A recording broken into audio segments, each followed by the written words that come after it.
Thoughtful reflections. 1. The role of perception in shaping reality. You know how two people can walk through the same park, yet one sees a place full of life, birds singing, leaves rustling, while the other notices only the litter by the path. That's perception shaping reality, quietly painting the world in the colors we expect to see. It's like wearing tinted glasses without realizing it. The lens you choose changes everything.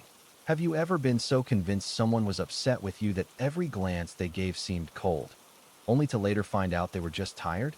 Our minds fill in the blanks, stitching together stories from fragments, and suddenly, those stories feel true. But what if we paused, took a breath, and asked, is this really how things are, or just how they seem? Reality isn't fixed. It bends, subtly, to the weight of our thoughts. And that's neither good nor bad. It just is. The magic lies in noticing, in gently questioning the stories we tell ourselves. Because sometimes, the world isn't as dark as it appears. It's just the shadow of a cloud passing by. 2. How the brain filters sensory input. Imagine standing in a crowded room, voices overlapping, lights flickering, the scent of coffee lingering. How does your brain decide what to notice and what to fade into the background? It's like a gentle gatekeeper, quietly sorting through the noise, letting in only what matters most in the moment. If you're listening to a friend's story, the hum of other conversations melts away, not because it's gone, but because your mind has tuned the volume down, like turning the dial on a radio. This filtering isn't just helpful, it's necessary. Without it, every sensation would demand equal attention, leaving you overwhelmed, like trying to drink from a fire hose. Ever notice how you can suddenly hear your name in a busy cafe, even when you weren't paying attention? That's your brain's way of whispering. Asterisk, this might be important. Asterisk, it learns, adapts, and prioritizes, all without you having to think about it. And though it's not perfect, sometimes we miss things or get distracted. It's quietly working to balance the world's chaos with the calm you need to focus, to feel, to simply be. Isn't it comforting to know your mind is looking out for you, even when you're not aware of it? 3. The neuroscience of subjective experience. You know that feeling when you step outside on a crisp morning and the air smells like rain, how your mind instantly wraps around that moment, making it yours? That's your brain weaving subjective experience, stitching together sensations, memories, and emotions into something deeply personal. Think of it like a painter mixing colors. The same blue might look different to each of us, shaped by our own inner palette. But how does this happen? Imagine your brain as a storyteller, quietly narrating your life, blending the raw input of your senses with the subtle hues of your past. A cup of coffee isn't just bitter or warm. It's the comfort of slow mornings or the rush of a deadline, depending on the day. And isn't it strange how pain can feel sharper when you're lonely, or how music can suddenly pull you back to a forgotten moment?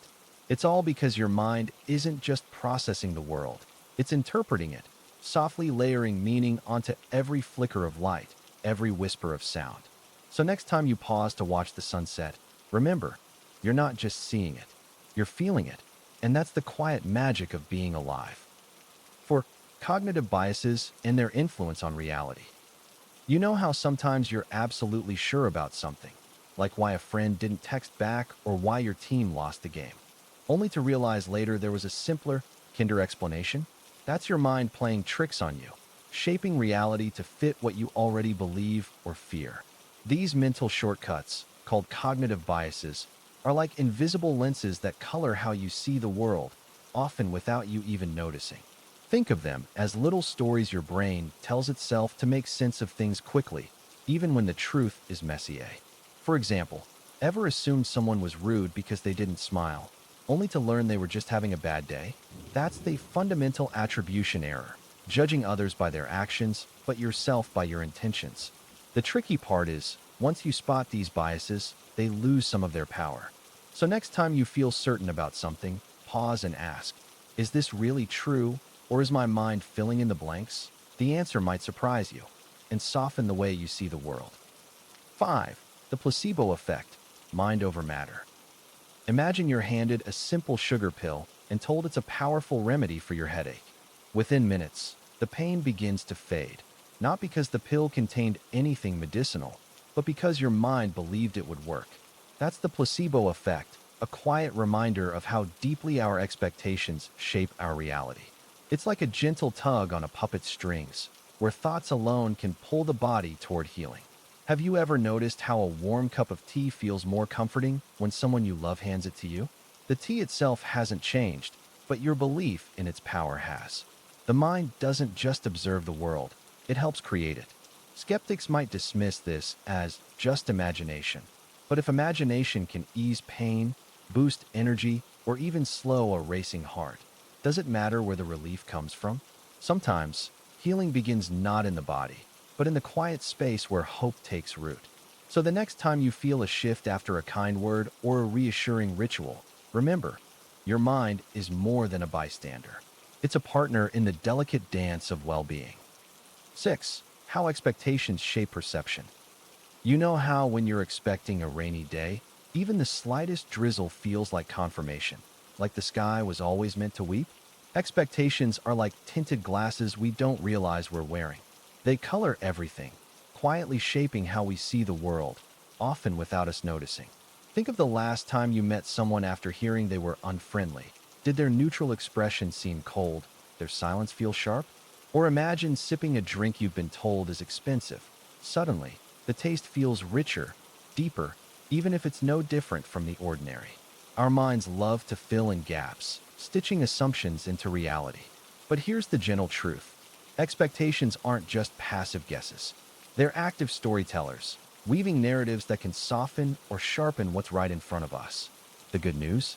Once you notice the glasses, you can take them off. What if you paused next time?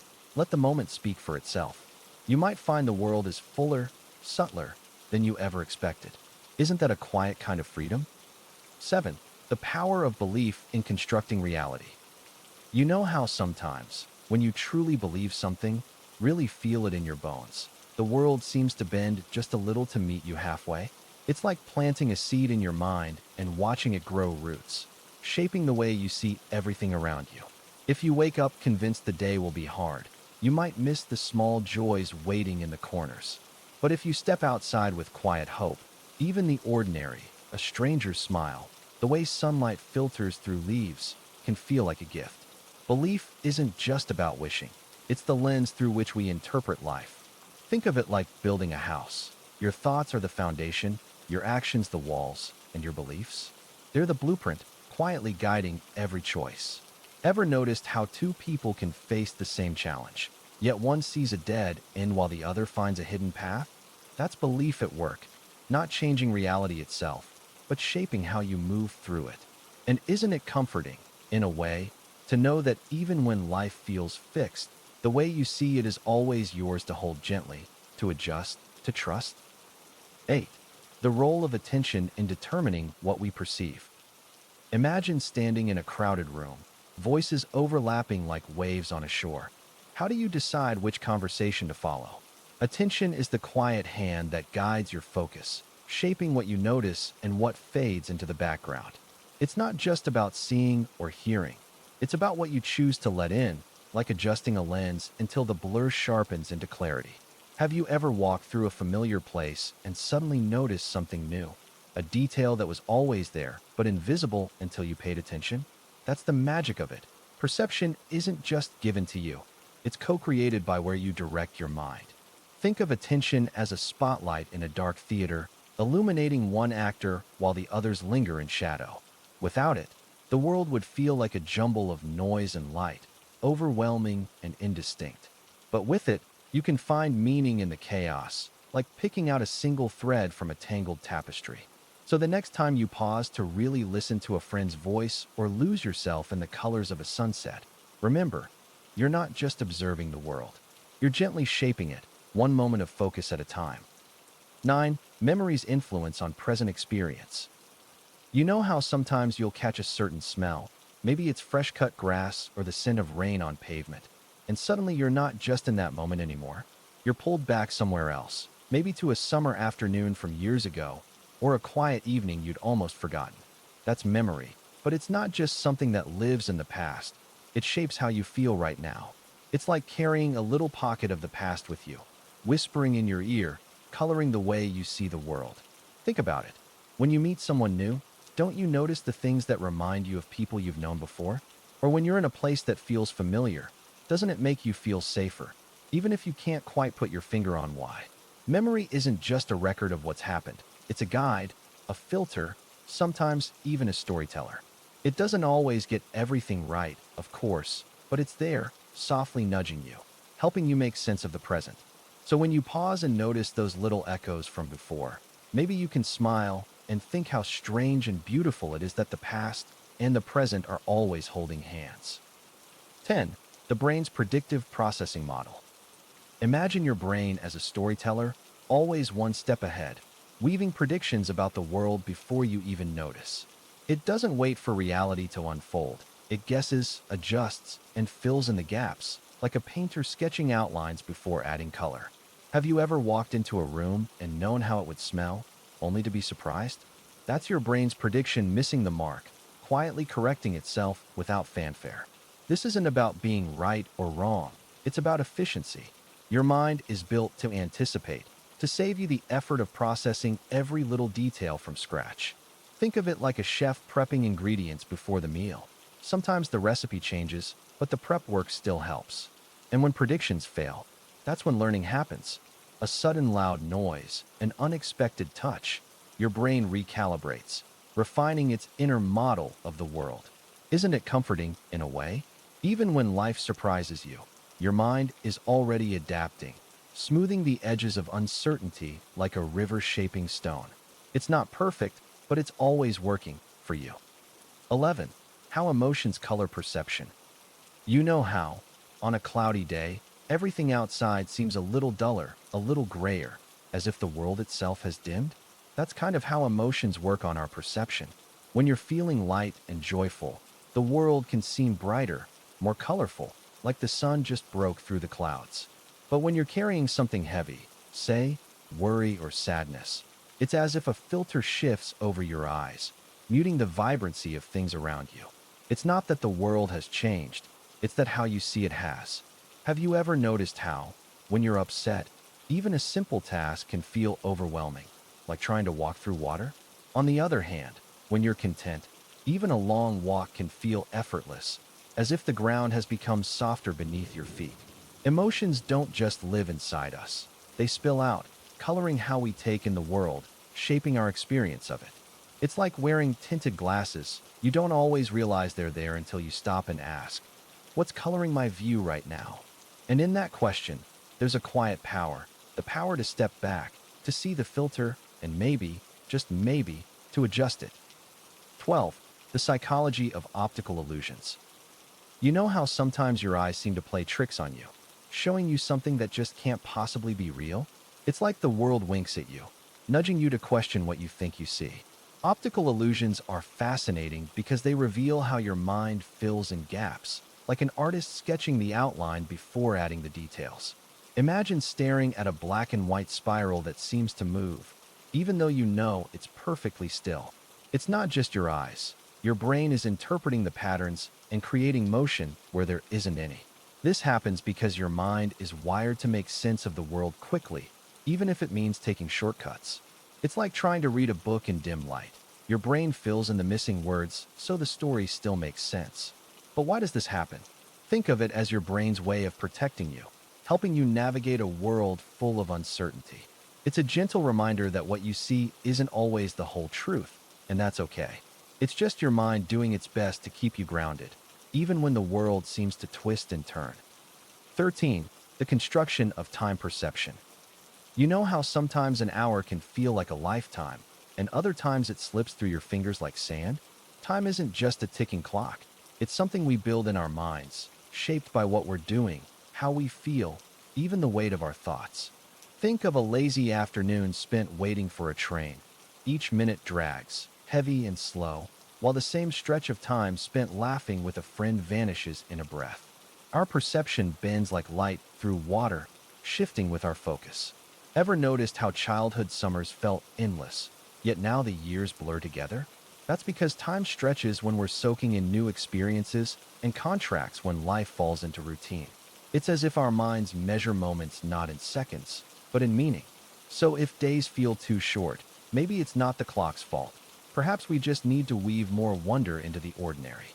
After all, isn't it strange how something so constant can feel so fluid? But that's the beauty of it.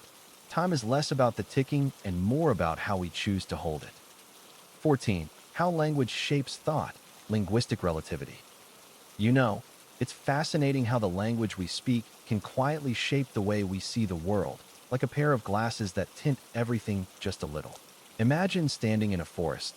Someone who speaks a language with specific words for different shades of green might notice details in the leaves that you or I might overlook. It's not that they're more observant, but their language paints the world in a slightly different way.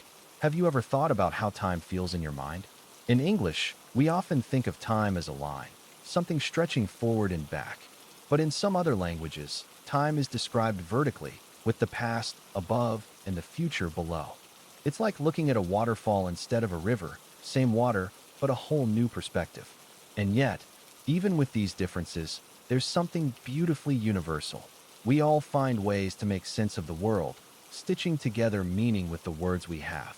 Isn't it comforting to think that, no matter how we describe it, we're all reaching for the same truths, just in our own unique ways? 15. The role of culture in shaping reality. You know how the same sunset can look different depending on where you stand? Culture is like that, a lens we don't always notice, quietly coloring how we see everything. It shapes what we call real, the way a river carves its path, gently steering our thoughts, values, and even our dreams without us realizing it. Think of the stories you grew up with, the heroes, the lessons, the unspoken rules.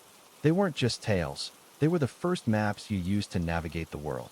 Ever wonder why some ideas feel obvious to you, but strange to others? That's culture at work, weaving invisible threads between people, stitching together shared meanings. It's not just about traditions or art. It's the air we breathe, the quiet assumptions that tell us what matters, what's possible, even what happiness looks like. But here's the beautiful thing. Just as water can wear down stone over time, culture isn't fixed. We add to it, question it, reshape it with every choice.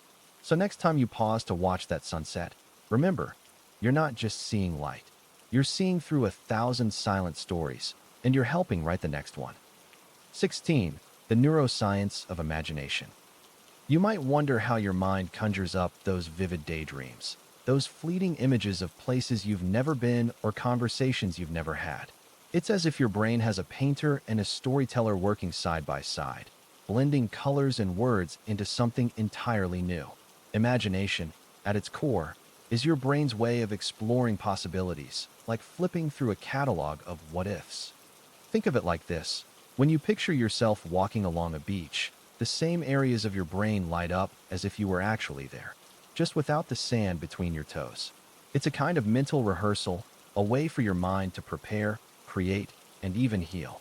Have you ever noticed how imagining a happy memory can lift your mood? That's because your brain doesn't always distinguish between what's real and what's imagined. It responds to both with the same emotional weight. This ability to dream, to wander, to invent, is deeply human. It's a reminder that even in stillness, your mind is alive, quietly shaping worlds only you can see. Isn't it fascinating how something so intangible can feel so real? 17. How dreams construct alternate realities. You know how sometimes you wake up from a dream, and for just a moment, the world feels different, like you've slipped into a hidden room in your own mind? Dreams have this quiet magic, stitching together fragments of memory, hope, and fear into something entirely new, a place where the rules bend like tall grass in the wind. Think of it like your mind's way of doodling in the margins of reality, sketching scenes where you might fly, or talk to someone long gone, or find yourself in a house with endless hallways. Why do we dream of things we've never seen? Maybe it's because our thoughts, when left unchecked, wander like watercolors bleeding on paper, blending what we know with what we imagine. And even the strangest dreams, like being chased or falling, carry whispers of meaning, as if your mind is gently working through something just out of reach. Ever notice how a dream can feel so real, even after you wake? That's the lingering touch of another world, one you built without even trying. Isn't it comforting, in a way, to know your mind can craft such places just for you? 18. The impact of trauma on perception. You know how, after a heavy rain, the world can look different, colors sharper, the air clearer, yet the ground still slick with puddles that reflect the sky in broken pieces? Trauma does something like that to the way we see things. It doesn't just change what we notice, it changes how we notice. Have you ever met someone who flinches at a raised voice or tenses in a crowded room? It's as if their mind keeps replaying old echoes, coloring the present with shades of the past. But here's the thing, it's not just about fear or sadness. Sometimes, it's like wearing glasses that tilt the light, making small kindnesses feel brighter or ordinary moments seem fragile. The mind, trying to protect itself, might weave patterns where there are none, seeing danger in a glance or meaning in a silence. Yet, just as a river smooths rough stones over time, the way we perceive can soften, too. It doesn't mean forgetting. It means learning to hold the weight of what happened without letting it drown the present. Isn't it strange how the same heart that remembers pain can also learn to trust the light again? 19. The mind-body connection in experience. You know how sometimes, when you're nervous, your stomach knots up like a tangled thread? Or how, after a long, stressful day, your shoulders feel as heavy as stones? It's strange, isn't it? How our bodies seem to echo what's happening in our minds. The mind and body aren't just separate passengers on the same journey. They're partners, constantly whispering to each other. Think about the last time you felt truly joyful. Maybe it was a moment of laughter with a friend or the warmth of sunlight on your skin. Didn't your whole body feel lighter, like it was floating on that happiness? Or consider this, when you're feeling anxious, have you ever noticed how your breathing becomes shallow, almost as if your body is mirroring the tightness in your thoughts? The beautiful thing is, we can use this connection to help ourselves. Slow, deep breaths can calm a racing mind, just as a quiet walk can untangle a cluttered one. It's a gentle reminder that we're not just thinking beings or physical beings. We're both intertwined, like roots and soil, supporting each other in this dance of life. Isn't it comforting to think that even when your mind feels unsettled, your body can help guide you back to peace? 20. The role of intuition in decision-making.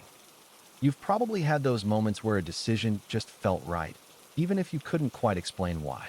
It's like walking through a foggy forest and suddenly spotting a faint path, not entirely clear, but somehow, you trust it'll lead you where you need to be. That's intuition at work, a quiet whisper beneath the noise of logic and overthinking. It's not about dismissing reason or facts. It's more like balancing on a seesaw, where intuition sits on one end and careful thought on the other. Sometimes, the weight shifts naturally, and you just know. Think about the last time you met someone new. Didn't you get a sense of them almost instantly, even before they said much? That's intuition, too. You might wonder, though, how reliable is it? Well, it's not perfect, but it's often a reflection of your experiences and instincts, like a well-worn map you carry inside you. The key is to listen to it without letting it drown out all else. Trust it, but don't let it steer the ship alone.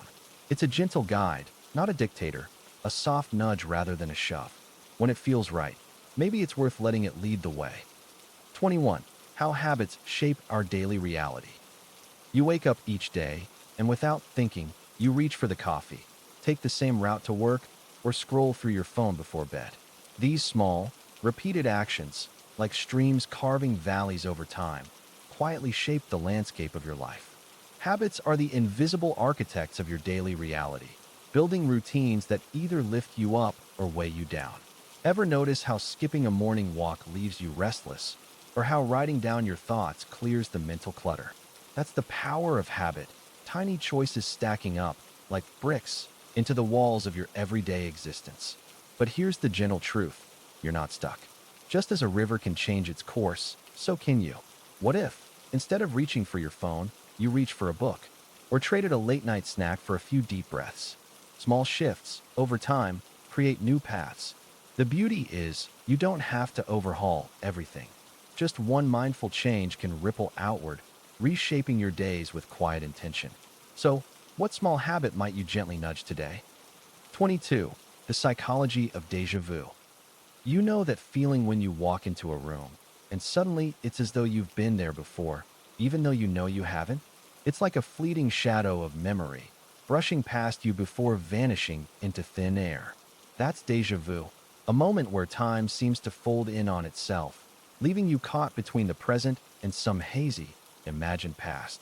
It's not scary, though, just curious, isn't it? Think of it like your brain's way of catching up with itself, like when a record skips for a split second before playing smoothly again. Sometimes, it happens because your brain processes a scene slightly faster than usual, creating a phantom memory before you've even fully registered the moment. Or maybe it's like two streams of thought colliding, your awareness of the present overlapping with a faint echo of something similar. Ever noticed how it often happens when you're relaxed or wandering through familiar places? It's as if your mind is gently reminding you that life is full of patterns, connections, and layers we don't always see. It's not a glitch, it's a whisper, a small pause to wonder at how beautifully complex our minds really are. 23. The role of dopamine in motivation and perception. You know that feeling when you wake up to sunlight streaming through the window, and suddenly the day seems full of possibilities?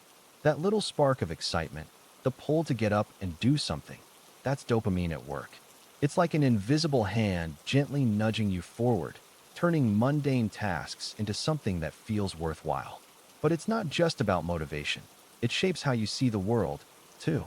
Ever notice how a walk in the park feels more vivid when you're in a good mood? That's dopamine painting the world in brighter colors, whispering, "Look closer, there's beauty here." On the flip side, when motivation feels just out of reach, it's not laziness. It's your brain waiting for that quiet chemical whisper to say, "This matters." Think of it like a gardener tending to plants. Dopamine doesn't create the flowers, but it helps them grow by saying, "Here's the water, here's the light." So when you feel stuck, ask yourself, what tiny thing could make the next step feel a little lighter? Often, it's not about pushing harder. It's about listening for that quiet, encouraging voice within. 24. How fear distorts reality. You know how fear can twist things, like looking through warped glass where everything seems distorted and unfamiliar? It starts small, maybe a worry about tomorrow or a shadow that moves just wrong, but soon, it colors everything. The mind, eager to protect you, magnifies the threats, turning whispers into shouts and faint outlines into looming shapes. Have you ever walked alone at night and felt your pulse quicken at a harmless noise? In that moment, the rustling leaves might as well be footsteps, the distant laughter a threat. Fear doesn't just show you what's there. It paints over reality with its own brush, blending truth and imagination until they're hard to separate. Yet here's the quiet truth. Fear is only a lens, not the world itself. When you step back, breathe, and let the moment settle, the distortions soften, the shadows shrink, the noises find their real shape, and you remember, you're stronger than the stories fear tells. Isn't it strange how something so powerful can fade so quickly when you simply pause and look again? 25. The science of meditation and altered states. You might wonder how sitting still and breathing slowly could change anything at all, yet somehow, it does. Think of your mind like a glass of muddy water. When you stir it, everything swirls in chaos. But when you let it settle, the clarity returns on its own. Meditation works a little like that, gently guiding your thoughts to still so you can see what's beneath the surface. Have you ever noticed how, after a few deep breaths, the world feels just a bit softer? That's your nervous system shifting, like a sigh of relief through your whole body. Scientists have found that regular meditation doesn't just calm the mind. It reshapes the brain, strengthening the parts tied to focus and kindness while quieting the noise of stress.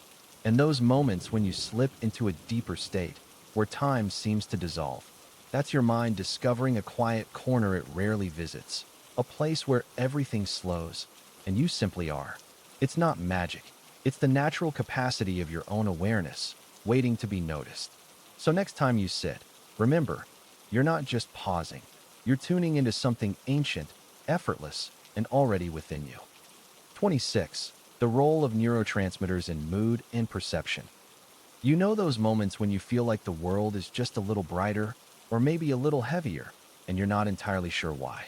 It's fascinating how our brains can shift our entire experience of life with tiny chemical messengers called neurotransmitters.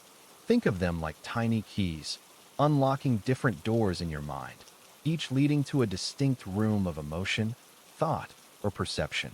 Serotonin, for instance, is like a warm blanket on a chilly day. It wraps around you, bringing calm and contentment. On the other hand, dopamine is the spark, the little nudge that whispers, "Hey, this feels good. Keep going." But what happens when these keys don't fit quite right? Maybe the door gets stuck, and suddenly, everything feels a little off. Have you ever noticed how a good laugh with a friend or a quiet walk in nature can seem to reset things? That's because those moments gently nudge those keys back into place, helping your brain find its rhythm again. It's a delicate dance, one that reminds us just how interconnected our inner world is with the way we see and feel everything around us. It's not always easy, but it's deeply human, and there's something quietly beautiful about that. 27. The psychology of confirmation bias. You know how sometimes you only notice the red cars on the road after you've decided you want a red car?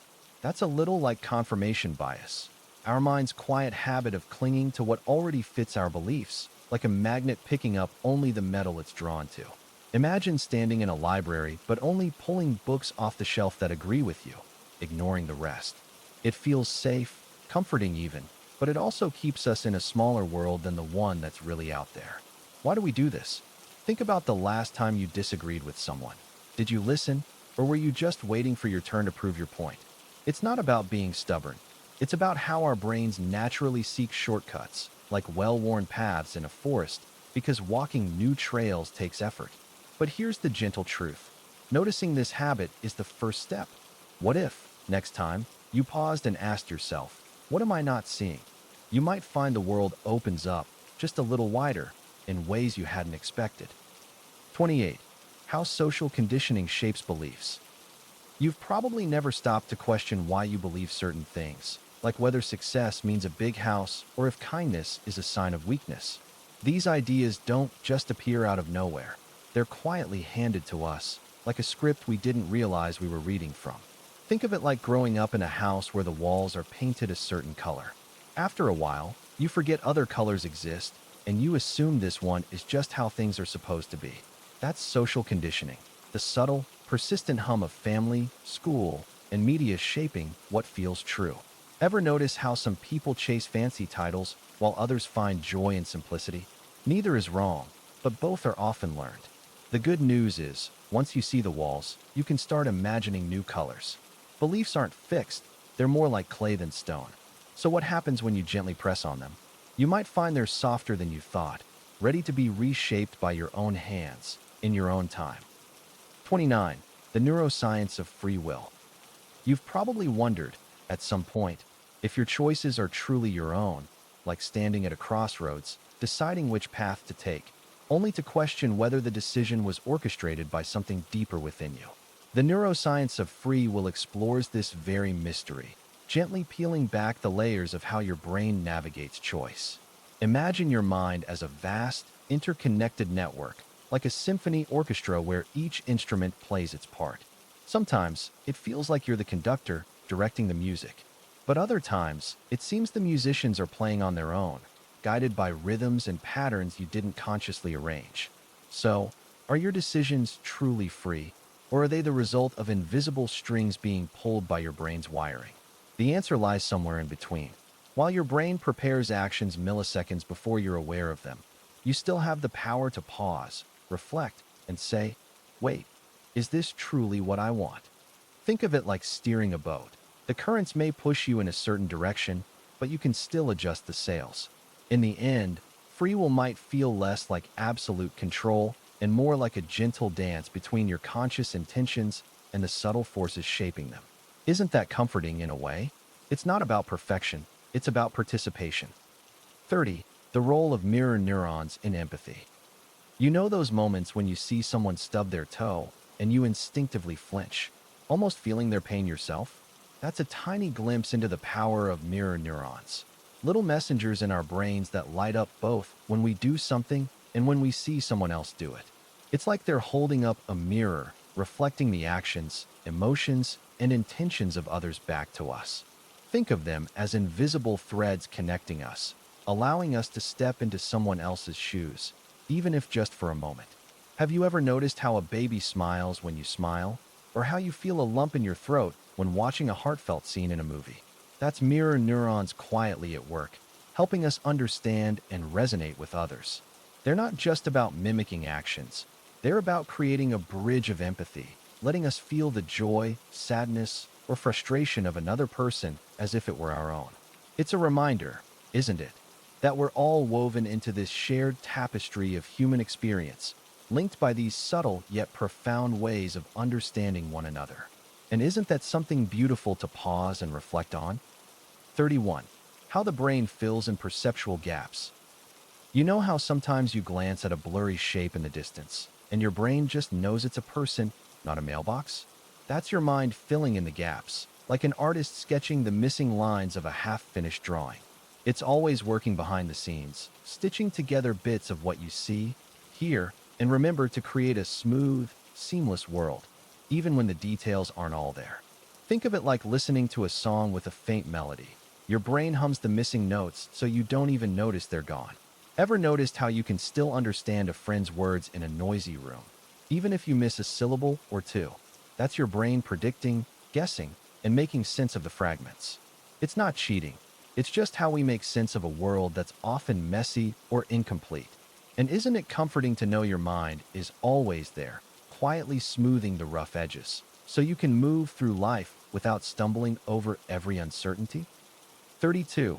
The psychology of synesthesia. You know how sometimes a song can feel like a color, or a word might taste like chocolate? It's strange, isn't it?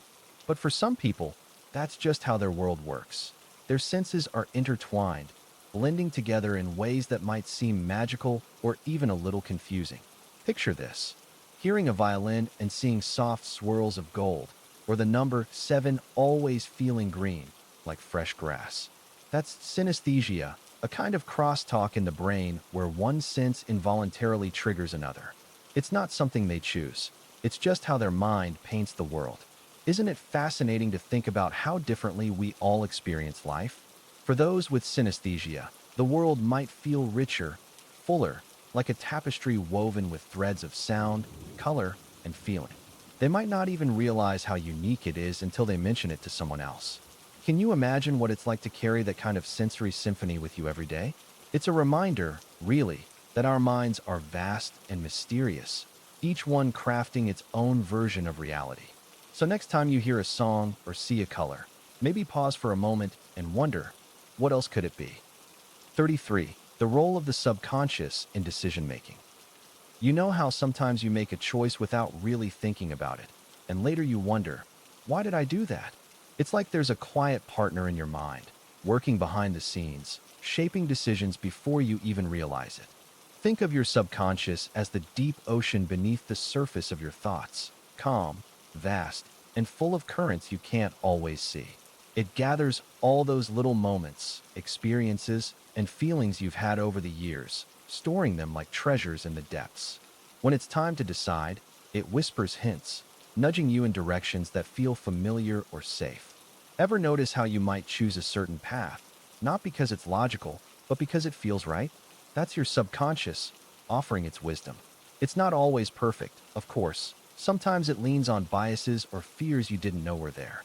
But it's also incredibly intuitive, helping you navigate life in ways your conscious mind might overthink. So next time you make a choice that surprises you, take a moment to wonder, what's the story beneath the surface? What hidden currents guided you there?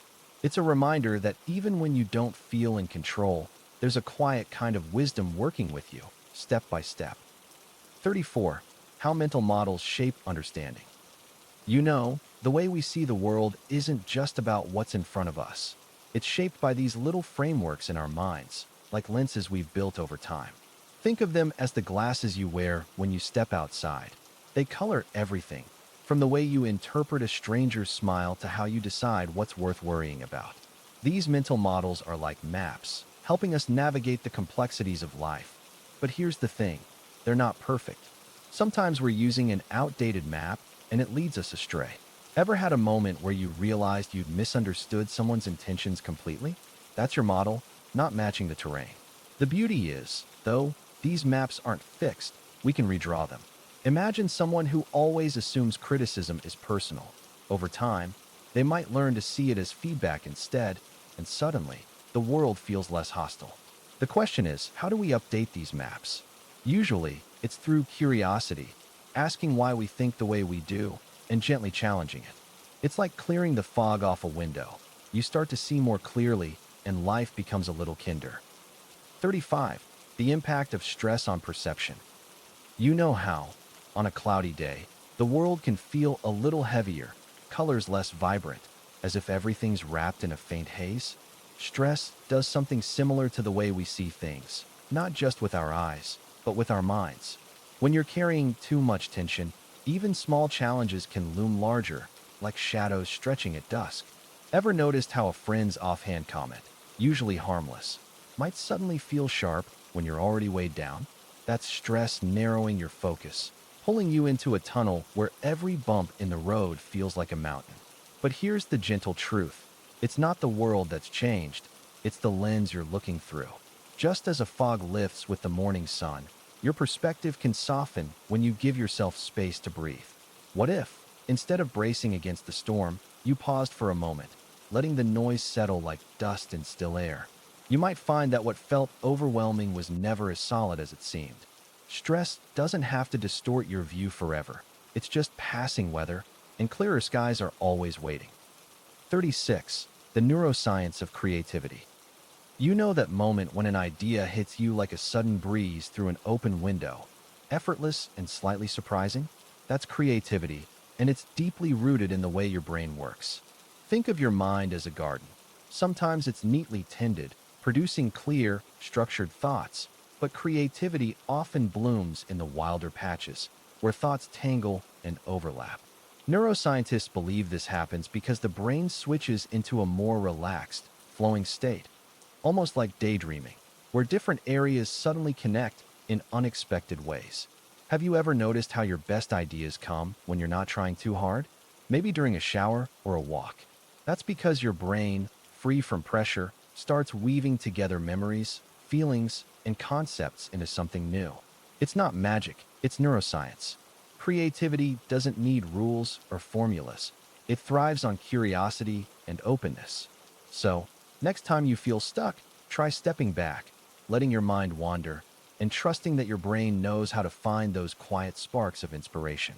After all, creativity is less about forcing something to happen and more about allowing it to unfold, like a flower turning toward the sun. 37. How the brain constructs narratives. You know how, when you're trying to make sense of something, maybe a puzzling day or a dream that's lingering in your mind, your brain starts stitching together a story. It's like it's got this invisible loom, weaving threads of memory, emotion, and experience into a tapestry that feels coherent, even when life itself is anything but. Think about the last confusing conversation you had. Your brain probably filled in the gaps, smoothed over the rough edges, and turned it into something you could understand. It's not lying to you. It's just trying to help you make sense of the world, like a caring storyteller gently guiding you through a foggy landscape. Ever notice how when you're stressed, your mind might spin tales of doom? Or when you're excited, it paints everything in bright, hopeful colors. That's your brain's way of constructing narratives to fit the moment, to keep you grounded, or sometimes to prepare you for what might come next. It's not perfect, of course. Sometimes it gets tangled or oversimplifies things. But isn't it comforting to know that, even in chaos, your mind is quietly working to create stories that feel true, stories that help you carry on? 38. The role of priming in perception. You know how sometimes, when you're thinking about a word or a song, it seems to pop up everywhere?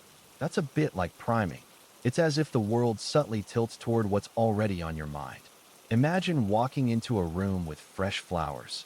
Everything feels softer, brighter, because your attention has been gently nudged toward beauty. Priming works in a similar way. It's not shouting, but whispering, quietly shaping how we notice, interpret, and even feel about what's around us. Have you ever noticed how, after watching a movie set in Paris, you suddenly spot French cafes in your neighborhood? It's not that they weren't there before, but your mind had been primed to see them. Or consider this. If someone mentions kindness, you're more likely to recognize kind gestures throughout the day. It's like your mind puts on a pair of glasses, tinted by the thoughts you've just encountered. Priming isn't about changing the world, it's about shifting how we see it. And isn't that a quiet kind of magic? It reminds us that perception isn't fixed, it's fluid, shaped by the whispers of what we've just experienced. 39. The psychology of self-fulfilling prophecies. You know how sometimes, when you're convinced something will go a certain way, it almost feels like you're unconsciously steering it in that direction? It's a bit like planting a seed in your mind and then watering it with your actions, even if you don't realize you're doing it. Take this. Imagine you're nervous about a presentation, convinced you'll stumble over your words. That belief might make you tense, less prepared, or more likely to falter. And then, sure enough, it happens. That's the essence of a self-fulfilling prophecy. It's a feedback loop where your expectations shape your reality, almost like painting a picture and then stepping into it. But here's the thing, it's not always negative. If you believe you'll succeed, you're more likely to take confident steps, notice opportunities, and persevere, creating a positive cycle instead. It's as if your mind is a gardener, and your thoughts are the seeds. What you plant and nurture determines what grows. So, what if you paused for a moment and asked yourself, what am I expecting? And how might that expectation be shaping my next move? Sometimes, just noticing that pattern can help you choose a different seed to plant. 40. How the brain processes ambiguity. You know those moments when you're reading a sentence or looking at a picture and it just doesn't quite make sense? Your brain pauses, like it's standing at a fork in the road, unsure which path to take. That's ambiguity, a kind of mental itch, isn't it? It's fascinating how the brain handles it, like a patient detective piecing together clues. When something isn't clear, your mind starts exploring possibilities, weighing options, and hunting for context. It's almost like sifting through a drawer full of mismatched puzzle pieces, trying to find the ones that fit. Why does it do this? Well, ambiguity forces the brain to stretch its creative muscles. Think of a painting with blurred edges. Your mind fills in the gaps, imagining what might be there. Sometimes, it settles on an answer quickly. Other times, it lingers, leaving you with that feeling. And isn't that beautiful? It's a reminder that uncertainty isn't a failure. It's an opportunity for curiosity and discovery. So next time you stumble into ambiguity, don't rush. Let your brain wander, like a curious child exploring a meadow. After all, isn't it in those moments of not knowing that we often find the most meaning? 41. The role of the default mode network in mind wandering. You know those times when you're staring out the window, lost in thought, and suddenly realize minutes have slipped by without you noticing? That's your mind wandering. A little mental detour where your thoughts drift like leaves on a stream. Behind the scenes, a part of your brain called the default mode network is quietly at work, humming along like a background radio station when you're not focused on the outside world. It's the reason you replay conversations, imagine future scenarios, or even daydream about a beach vacation while folding laundry. But why does this happen? Think of it as your brain's way of tidying up, sorting memories, making connections, or even problem solving without you consciously trying. Ever had a brilliant idea pop up in the shower? That's your default mode network, weaving threads together when you least expect it. It's not just idle time. It's your mind gently stretching, exploring, and recharging. So next time you catch yourself drifting off, don't rush back.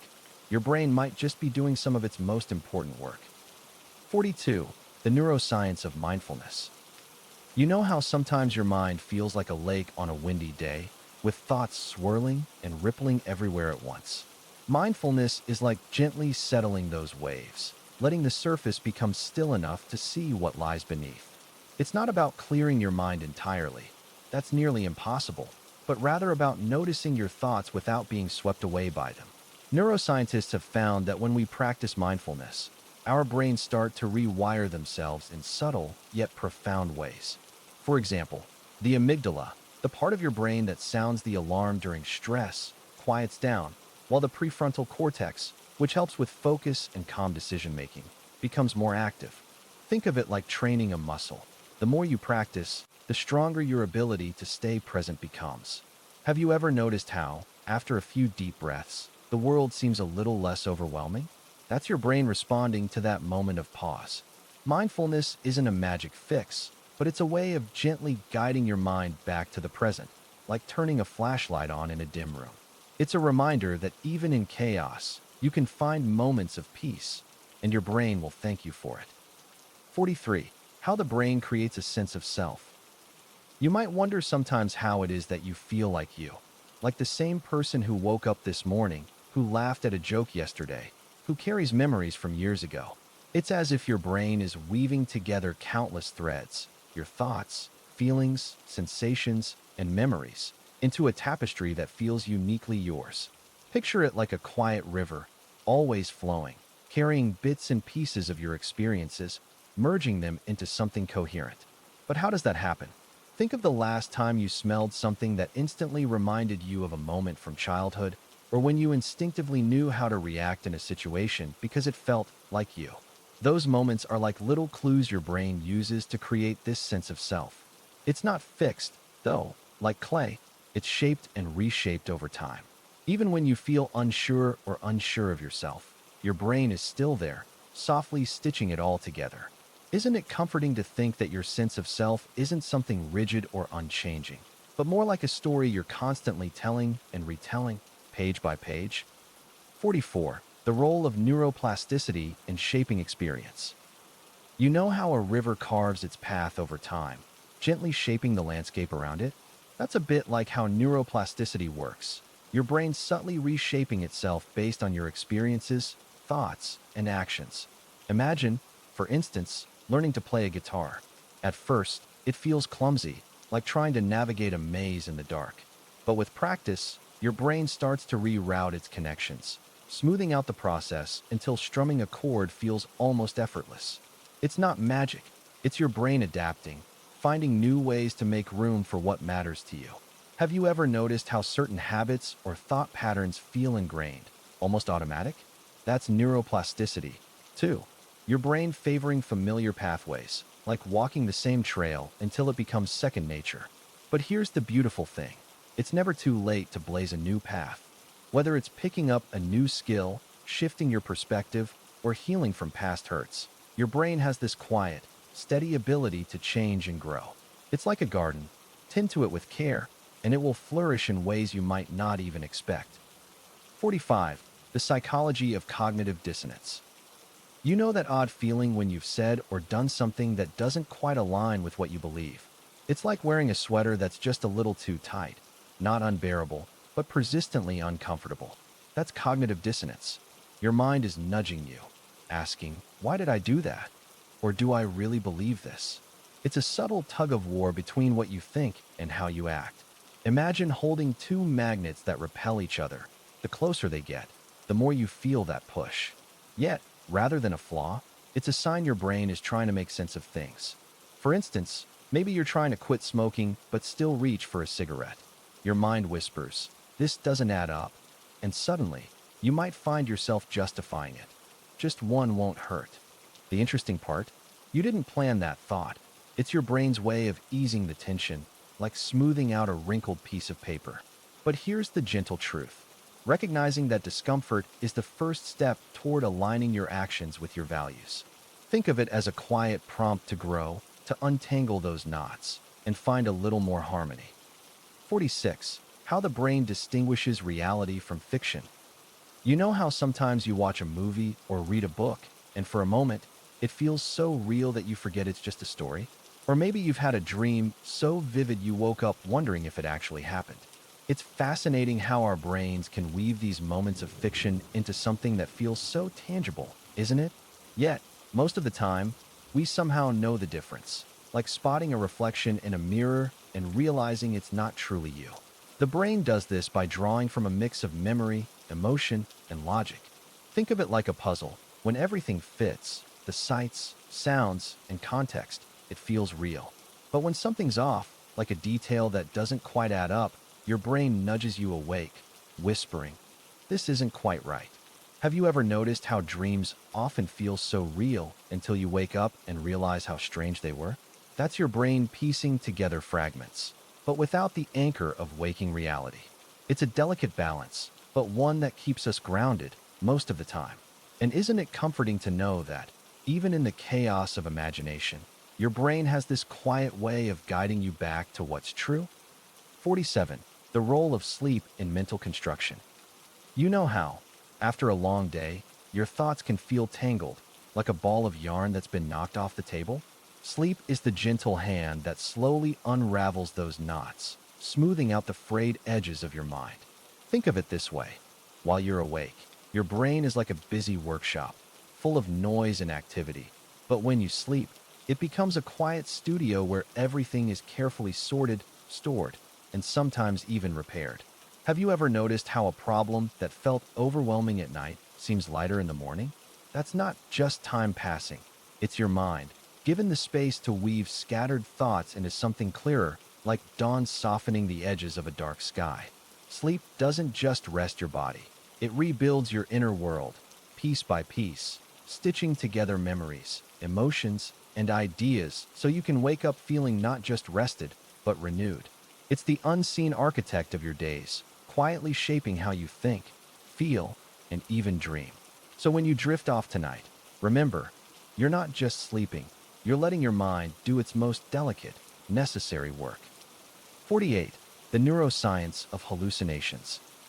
You know how sometimes, when you're drifting off to sleep, you might see shapes or hear faint sounds that aren't really there. That's your brain playing a little trick on you, like a radio tuning into static between stations. Hallucinations, those vivid experiences that feel real but aren't rooted in the outside world, are fascinating because they show us how our brains can sometimes fill in the gaps or even create something entirely new when the usual signals get scrambled. Think of your brain as an orchestra. When all the instruments play in harmony, you experience the world as it is. But if a few strings go out of tune or the conductor gets a bit lost, the music can take on a life of its own. This can happen for all sorts of reasons: lack of sleep, stress, or even just your brain's natural creativity. Ever wondered why some people see flashes of light or hear whispers when they're in a quiet, dark room? It's their brain trying to make sense of the silence, like a painter adding colors to a blank canvas. What's reassuring, though, is that these moments remind us how intricate and delicate our inner world is, and how beautifully capable our minds are at weaving stories, even when they stray from reality. 49. How the brain integrates multisensory input. Imagine sitting in a garden, where the rustle of leaves blends with the scent of blooming flowers and the warmth of sunlight on your skin. You might wonder how your brain takes all these sensations, sound, smell, touch, and weaves them into one seamless experience. It's like a conductor harmonizing an orchestra, each player contributing something unique, yet together creating something whole. Your brain doesn't let these inputs compete. Instead, it blends them in a way that feels effortless, almost magical. Think about sipping a cup of tea. The warmth of the mug, the aroma, the taste, they all come together to create that one moment of comfort. Ever notice how hearing footsteps behind you makes you turn around faster if you're in a dark alley? That's your brain prioritizing sound when sight isn't enough, balancing the senses like a tightrope walker adjusting to the wind. It's not about perfection, but about adaptation, making sure you're always in sync with the world around you. And isn't it reassuring to know that, even in chaos, your brain quietly works to keep everything in harmony? 50. The psychology of false memories. You know how sometimes you're absolutely certain you left your keys on the counter, only to find them tucked in your coat pocket? Or how a childhood memory feels vivid, until a sibling insists it never happened that way. Our minds are storytellers, weaving fragments of experience into something that feels whole and true, even when it isn't. Think of memory like an old photo album where some pictures have faded and others have been touched up over time. Without realizing it, we fill in the gaps with what makes sense to us, influenced by suggestions, emotions, or even the way someone asks a question. Have you ever noticed how two people can recall the same event so differently? It's not that anyone's lying. It's just that our brains prioritize meaning over accuracy, stitching together details that feel right in the moment. False memories aren't flaws. They're proof of how deeply we try to make sense of our world. So next time you catch yourself second-guessing a recollection, be gentle with yourself. It's not that your mind is failing you. It's simply doing its best to keep the story of your life flowing, even if some pages get rewritten along the way. 51. The role of the amygdala in threat perception. You know that feeling when you're walking down a quiet path, and suddenly, Something makes you freeze, maybe a rustle in the bushes or a shadow moving just out of sight. That's your amygdala at work, quietly guiding your brain's response to potential threats.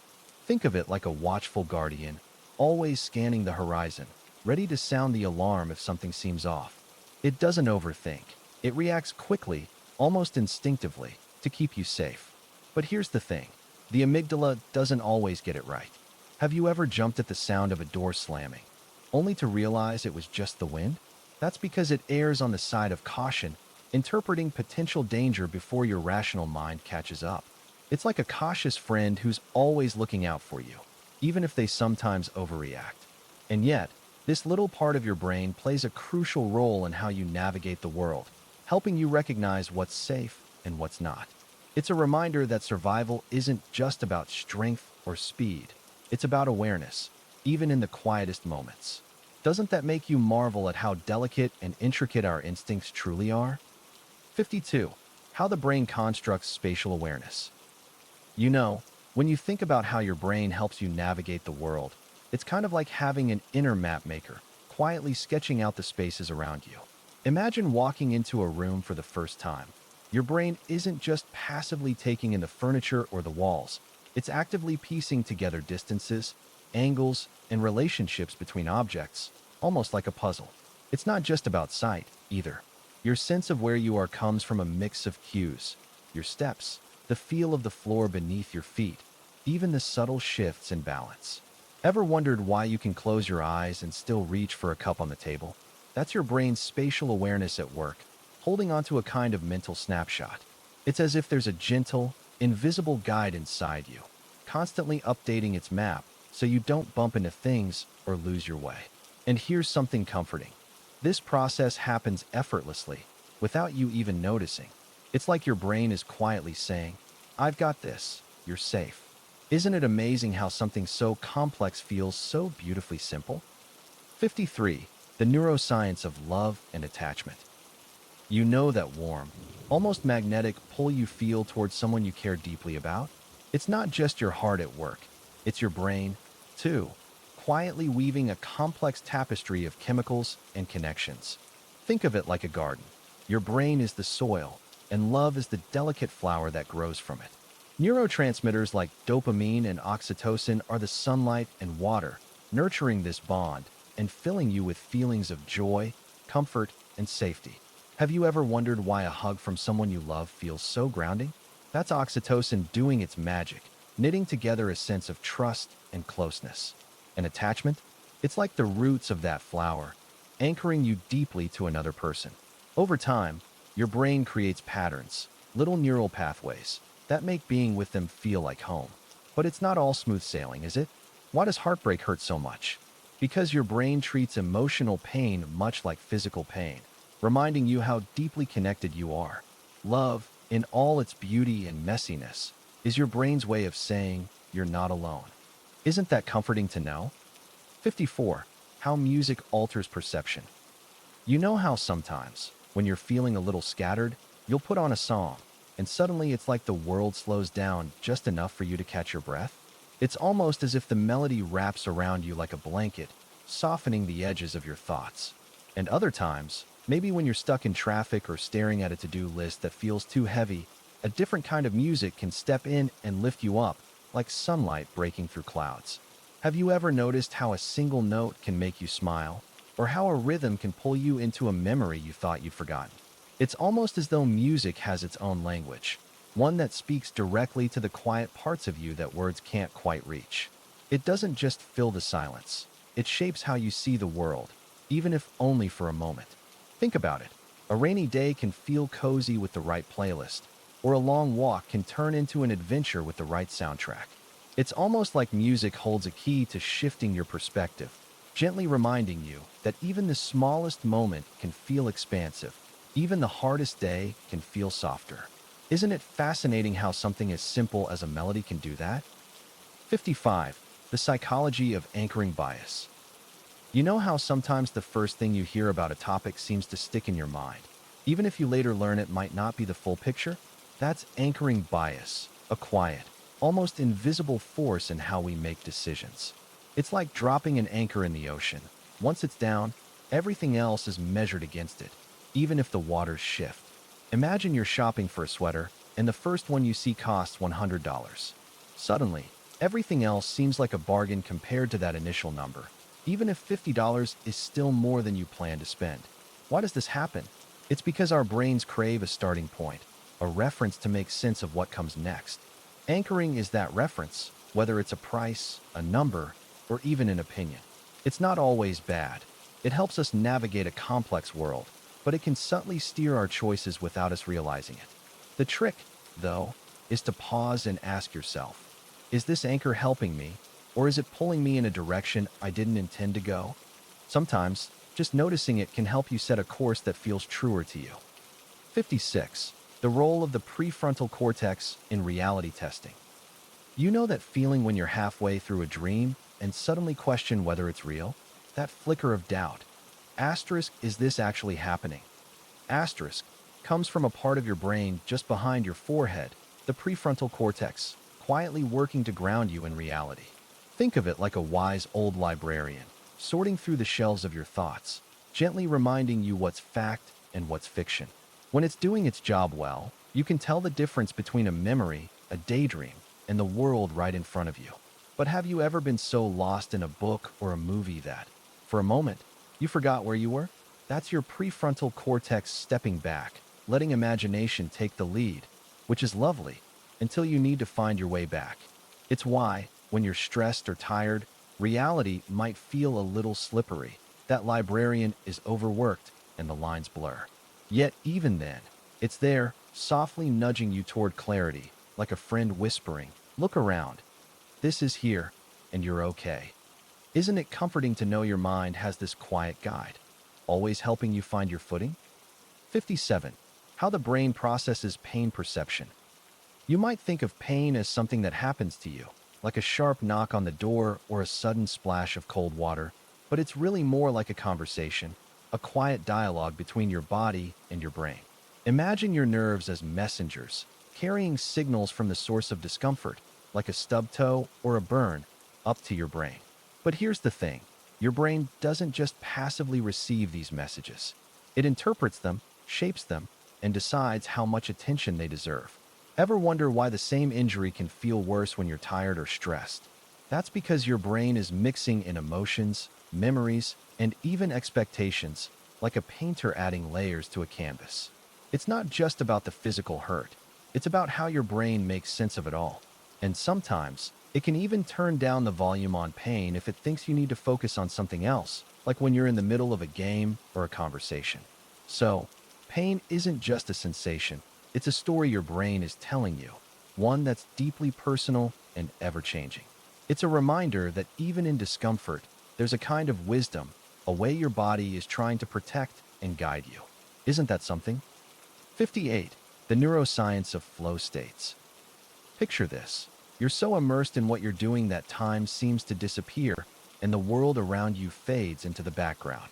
It's like being in a kind of mental dance, where everything feels effortless and natural. This is what's called a flow state, and it's one of those rare moments when your brain and body are perfectly in sync. But how does it happen? Think of your brain as a symphony orchestra. When you're in flow, it's as though all the instruments, your focus, creativity, and motivation, are playing in harmony.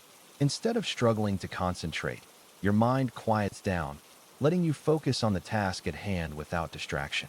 You've probably felt this while painting, playing music, or even during a good conversation, when everything just clicks.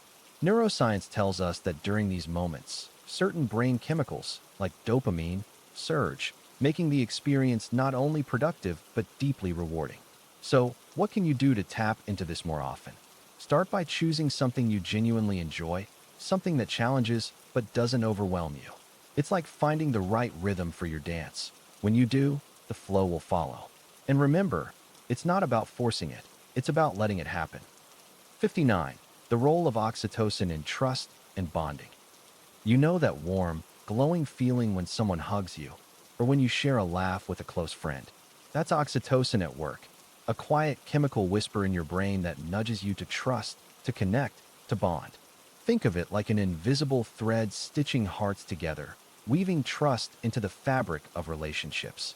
Ever wondered why a simple touch or a kind word can melt away tension? Oxytocin softens the edges, like sunlight dissolving morning frost, making it easier to let your guard down.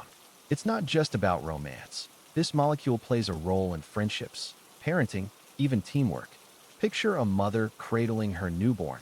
Oxytocin flows, deepening their bond without a single word.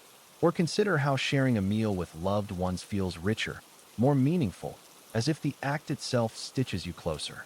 But here's a question. Why do some people find it harder to trust? Life's rough edges can wear down oxytocin's gentle influence, like wind weathering stone. Yet, small acts of kindness, a listening ear, a held hand, can slowly coax it back.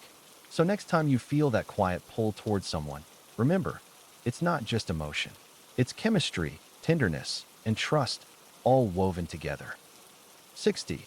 How the brain constructs meaning from chaos. You know how sometimes life feels like a storm of noise, endless chatter, flashing images, fragments of thoughts, and yet, somehow, your mind pulls it all together into something that makes sense? That's your brain, quietly weaving meaning from the chaos, like a patient gardener tending to a wild, overgrown meadow. It doesn't happen all at once. Instead, it sifts through the mess, picking out patterns, connecting dots you didn't even know were there. Have you ever walked into a room and instantly recognized a friend's voice in the crowd, even before seeing them?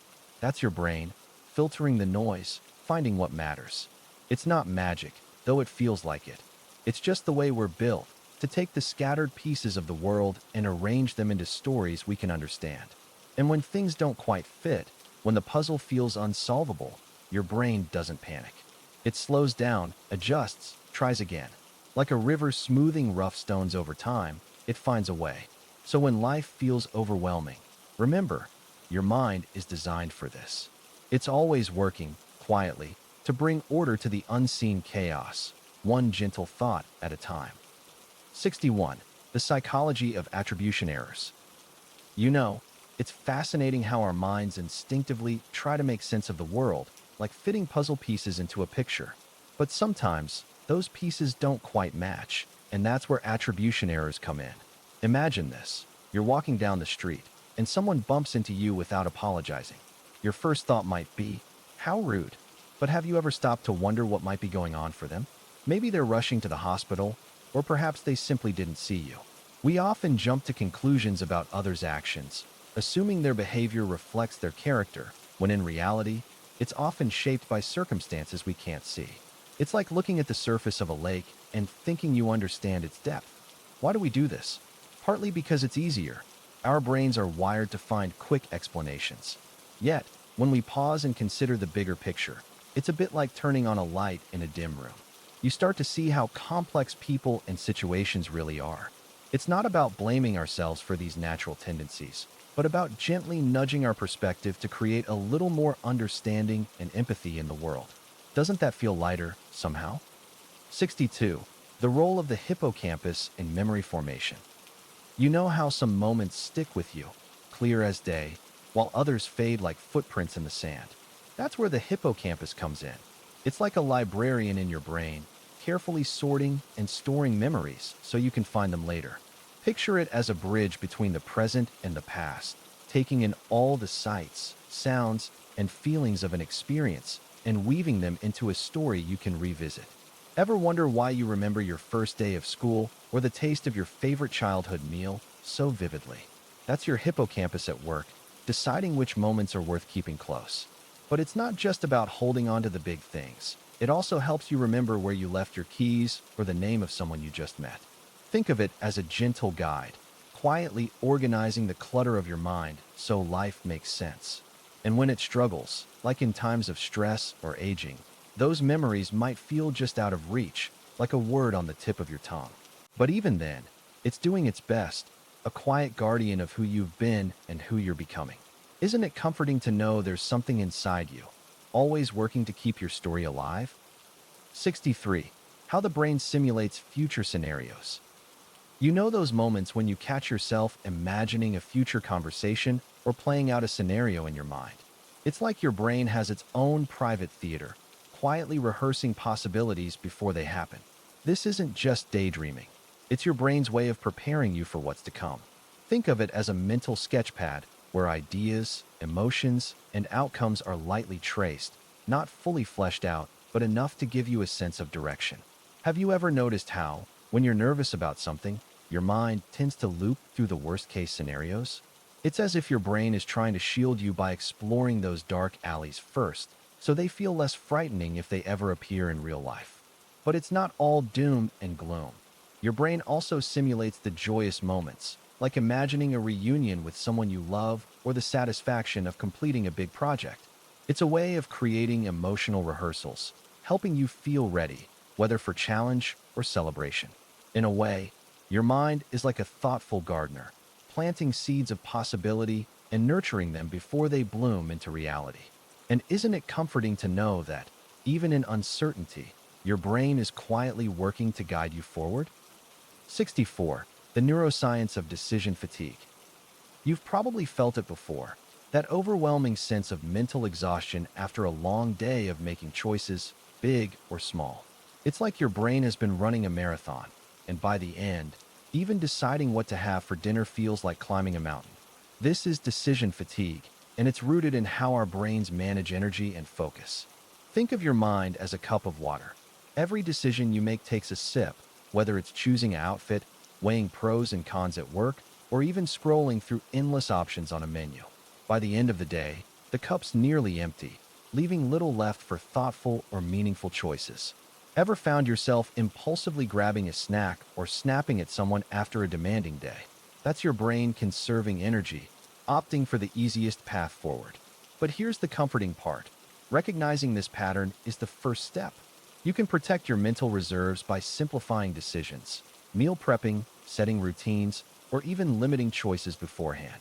It's not about avoiding decisions, but preserving your ability to make them with care. So, next time you feel that fatigue creeping in, pause. Ask yourself, what's one small way I can give my brain a break? Often, the answer is simpler than you think. 65. The role of serotonin in mood regulation. You know that warm, contented feeling you get after a good laugh with friends or a peaceful walk in the sun. Serotonin is like the quiet conductor behind the scenes, helping to orchestrate those moments of calm and balance in your mood. Think of it as a gentle rain that nourishes the garden of your emotions. Not too much, not too little, just enough to keep everything thriving. When serotonin flows smoothly, it's easier to feel steady, hopeful, and at ease. But when it's out of balance, like a flickering light, things can feel dimmer, heavier. Have you ever noticed how a lack of sleep or too much stress can leave you feeling off kilter? That's partly because these things can disrupt serotonin's delicate rhythm. The good news is that simple, nourishing habits, sunlight, movement, kindness, can help it find its flow again. It's not about chasing happiness, but tending to the subtle currents that quietly shape how you feel. And just like a garden, with a little care, things often find their way back to bloom. 66. How the brain processes facial recognition. Imagine you're walking down a busy street, and suddenly, a familiar face lights up in the crowd. Your brain recognizes them instantly, almost without effort. How does it do that? It's like a well-practiced musician playing a familiar tune. Your brain has spent years fine-tuning its ability to pick out faces, storing countless details in a hidden mental library. When you see someone, it doesn't just notice their eyes or smile in isolation. It pieces together the whole picture, like assembling a puzzle where the edges blur into something uniquely them. Ever noticed how you can spot a friend even in a dimly lit room or from a distance? That's because your brain prioritizes patterns it knows, filling in gaps like an artist sketching from memory. And it's not just about looks. Subtle shifts in expression, the curve of a brow, or the way someone tilts their head all weave into the story your brain tells you about who they are. Isn't it remarkable how effortlessly this happens, yet how deeply it connects us? It's as if, in recognizing another face, your brain whispers, "You're not alone." 67. The psychology of in-group versus out-group bias. You know how easy it can be to feel more comfortable around people who seem familiar, those who share your background, beliefs, or even just your sense of humor. It's like standing in a warm, well-lit room where everything feels safe and understood. But when someone outside that circle walks in, it's tempting to feel a little guarded, as if they've stepped into a space that's not quite theirs. This is what psychologists call in-group versus out-group bias, and it's rooted in something deeply human, our need to belong. Think of it as the mind's way of drawing a line between us and them. Why do we do this?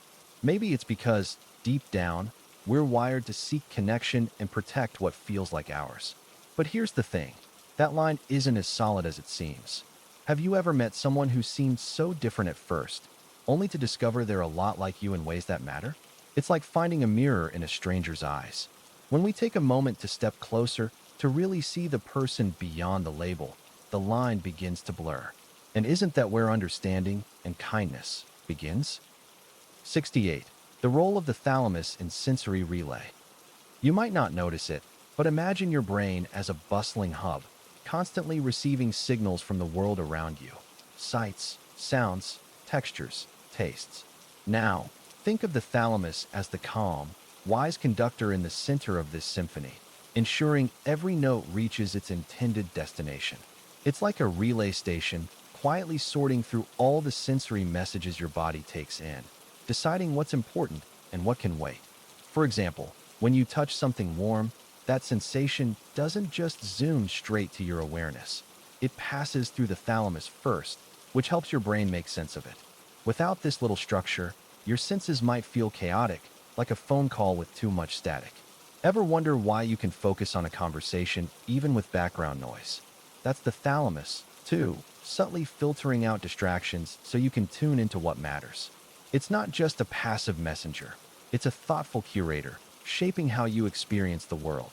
And while it works tirelessly, it does so quietly, almost invisibly, ensuring your senses flow smoothly, like a gentle river carrying information to your mind. Isn't it fascinating how something so small can play such a vital role in how you perceive life? 69. How the brain constructs a sense of time. You know how sometimes a minute feels like an hour, and other times an hour slips by in what feels like a minute? Your brain is the quiet conductor of this mysterious orchestra, constantly shaping your sense of time without you even realizing it. It doesn't work like a clock, precise and mechanical. It's more like a river, flowing and shifting based on the landscape of your thoughts and emotions. When you're bored, that river seems to crawl, each second dragging its feet. But when you're engrossed in something you love, it rushes past, almost too fast to notice. Ever noticed how time seems to stretch when you're waiting for something important, like a text or a call? That's your brain magnifying the moment, making it feel larger than it is. On the other hand, when you're lost in a good book or a deep conversation, time shrinks, folding in on itself.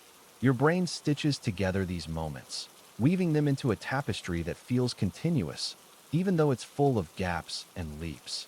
It's not perfect, but it's yours. And really, isn't that part of what makes life so beautifully unpredictable? 70. The neuroscience of intuition. You know that feeling when you just know something without being able to explain why? That's intuition, a quiet whisper in the back of your mind, nudging you one way or another. Think of it like a river flowing beneath the surface of your thoughts. Even when you're not consciously aware of it, it's there, guiding you. Neuroscience suggests that intuition is your brain's way of processing information faster than your conscious mind can keep up. Have you ever met someone and immediately felt you could trust them, or walked into a room and sensed tension without anyone saying a word? That's your brain picking up on subtle cues, tone of voice, body language, patterns in behavior, and piecing them together in an instant. It's not magic. It's your mind working in harmony with your experiences, like a seasoned musician playing a familiar tune without reading the sheet music. Trusting your intuition, then, is about learning to listen to that inner melody, even when you can't quite name the notes. It's a quiet, steady companion, reminding you that sometimes the best answers come from within. Isn't it comforting to know that your brain has this gentle, guiding force woven into its very fabric? 71. The role of the cerebellum in movement perception. You know how sometimes when you're walking through a crowded space, your body just seems to know how to navigate without you having to think about it? That's your cerebellum quietly doing its work, like a skilled conductor guiding an orchestra. This small, intricate part of your brain, nestled at the back of your head, isn't just about coordinating movement. It's also deeply involved in how you perceive movement. Imagine watching a dancer glide across a stage. Your cerebellum helps you understand not just where they are, but how they're moving, almost as if it's translating the flow for you.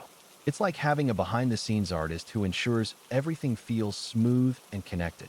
If the cerebellum isn't functioning properly, even the simplest movements can feel disjointed or awkward, as if the music suddenly stopped and everyone is out of sync.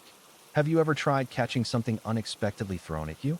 That split-second coordination, that's your cerebellum, too, helping you predict and respond to the motion. It's a reminder of how much goes on beneath the surface, quietly keeping things in harmony, even when we're not aware of it. Pretty amazing, isn't it? 72. How the brain filters out irrelevant information. Imagine your brain as a busy train station, with thoughts and sensations arriving constantly, like passengers rushing to catch their trains. Now, think about how overwhelming it would be if you tried to pay attention to every single person, every conversation, every sound. It's simply too much. So, your brain has this incredible ability to act like a conductor, subtly guiding your focus toward what's important while letting the rest fade into the background. For example, have you ever been deep in a conversation in a crowded room and suddenly realized you weren't hearing the buzz of other voices anymore? That's your brain filtering out the noise, like turning down the volume on a radio so you can hear the melody more clearly. It's not that the other sounds disappear, it's just that your mind decides, gently but firmly, that they're not necessary right now. This filtering process isn't perfect. Sometimes distractions slip through, but it's what allows you to concentrate, to think deeply, to be present. It's almost like your brain is giving you a quiet nudge, saying, "This is what matters right now." And isn't it comforting to know that, even when life feels chaotic, your mind is quietly working to keep things manageable? 73. The psychology of the spotlight effect. You've probably felt it at some point, that nagging sense that everyone is noticing everything about you, like you're standing under a blinding spotlight in a room full of people. It's not just your imagination, though it can feel that way. This is the spotlight effect, a quirk of how our minds work, where we tend to overestimate how much others pay attention to us. Think about the last time you tripped in public or had a bad hair day. Did you feel like all eyes were on you? Truth is, most people were probably too wrapped up in their own lives to notice. It's like we're all walking around with our own little flashlight beams, shining them inward, forgetting that everyone else is doing the same. Why does this happen? Well, our brains are wired to focus on ourselves first. It's natural. But understanding this can be a relief, can't it? Next time you feel that spotlight burning a little too bright, remind yourself, you're not the center of everyone's universe, and that's okay. It's a gentle nudge to step back, breathe, and let go of that invisible weight we sometimes carry. 74. The role of the insula in interoception. Imagine you're sitting quietly, noticing the steady rhythm of your breath or the faint pulse in your wrist. How does your brain know these sensations, weaving them into your awareness? That's where the insula comes in, a small, island-shaped region deep in your brain that acts like a diligent translator, turning the whispers of your body into something you can understand.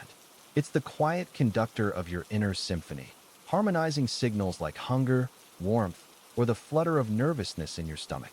Think of it as a bridge between the physical and the felt. Your heartbeat isn't just a thump, it's your heartbeat, alive with meaning. Ever noticed how a deep breath can calm you? That's the insula, too, helping you sense and then soften the tension. It doesn't just report, it connects, turning raw data into something deeply personal. So when you pause to listen to your body, remember, there's a gentle guide within, making sure you're never a stranger to yourself. Isn't it remarkable how something so small can hold such quiet wisdom? 75. How the brain processes humor. You know that feeling when a joke lands just right, and you can't help but laugh? It's almost like your brain does a little dance, lighting up in ways that are both fascinating and a bit mysterious. Think of your brain as a finely tuned orchestra, with different sections working together to create the music of humor.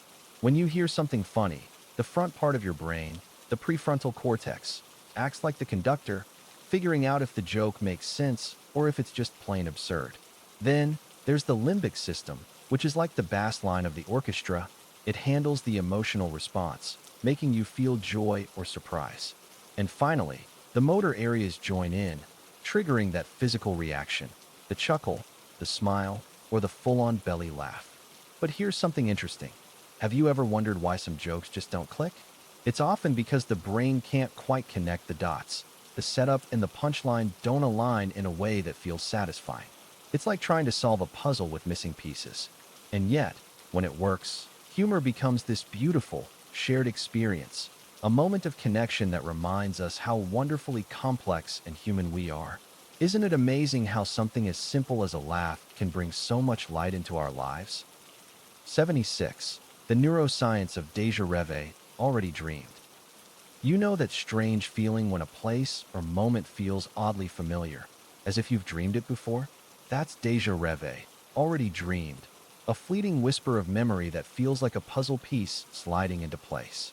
Unlike déjà vu, which is more about vague familiarity, déjà rêve carries the quiet certainty of a dream, as if your sleeping mind once sketched this scene and your waking self is only now recognizing it. Scientists think it might happen when the brain's memory systems overlap, blurring the line between imagination and reality, like two rivers merging into one. Have you ever walked into a room and suddenly remembered a dream where you'd been there before? That's your mind playing a gentle trick, weaving threads of the past and present together. It's not a glitch, but a reminder of how fluid memory can be, how easily our thoughts drift between worlds. And in that moment, there's something almost comforting about it, like finding an old note you forgot you'd written, proof that your mind has been quietly mapping the journey all along. 77. The role of the reticular activating system in focus. You know how sometimes, even in a noisy room, your attention can zero in on a single voice, like tuning a radio to just the right station? That's your reticular activating system, your brain's own internal filter, helping you focus on what matters most. It's like a gatekeeper, quietly deciding what information gets through to your conscious mind and what gets left behind. Think about it.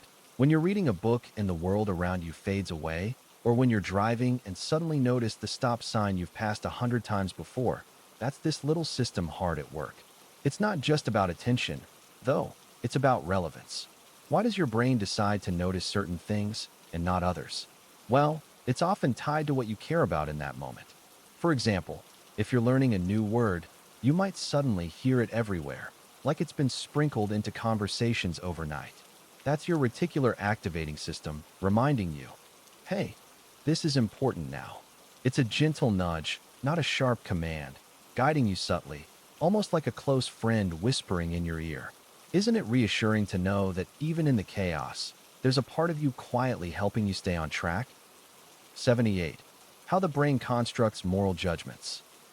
You know how sometimes you just feel something is right or wrong, almost instantly? That gut reaction isn't random. It's your brain piecing together a lifetime of experiences, emotions, and hidden rules you've absorbed without even realizing.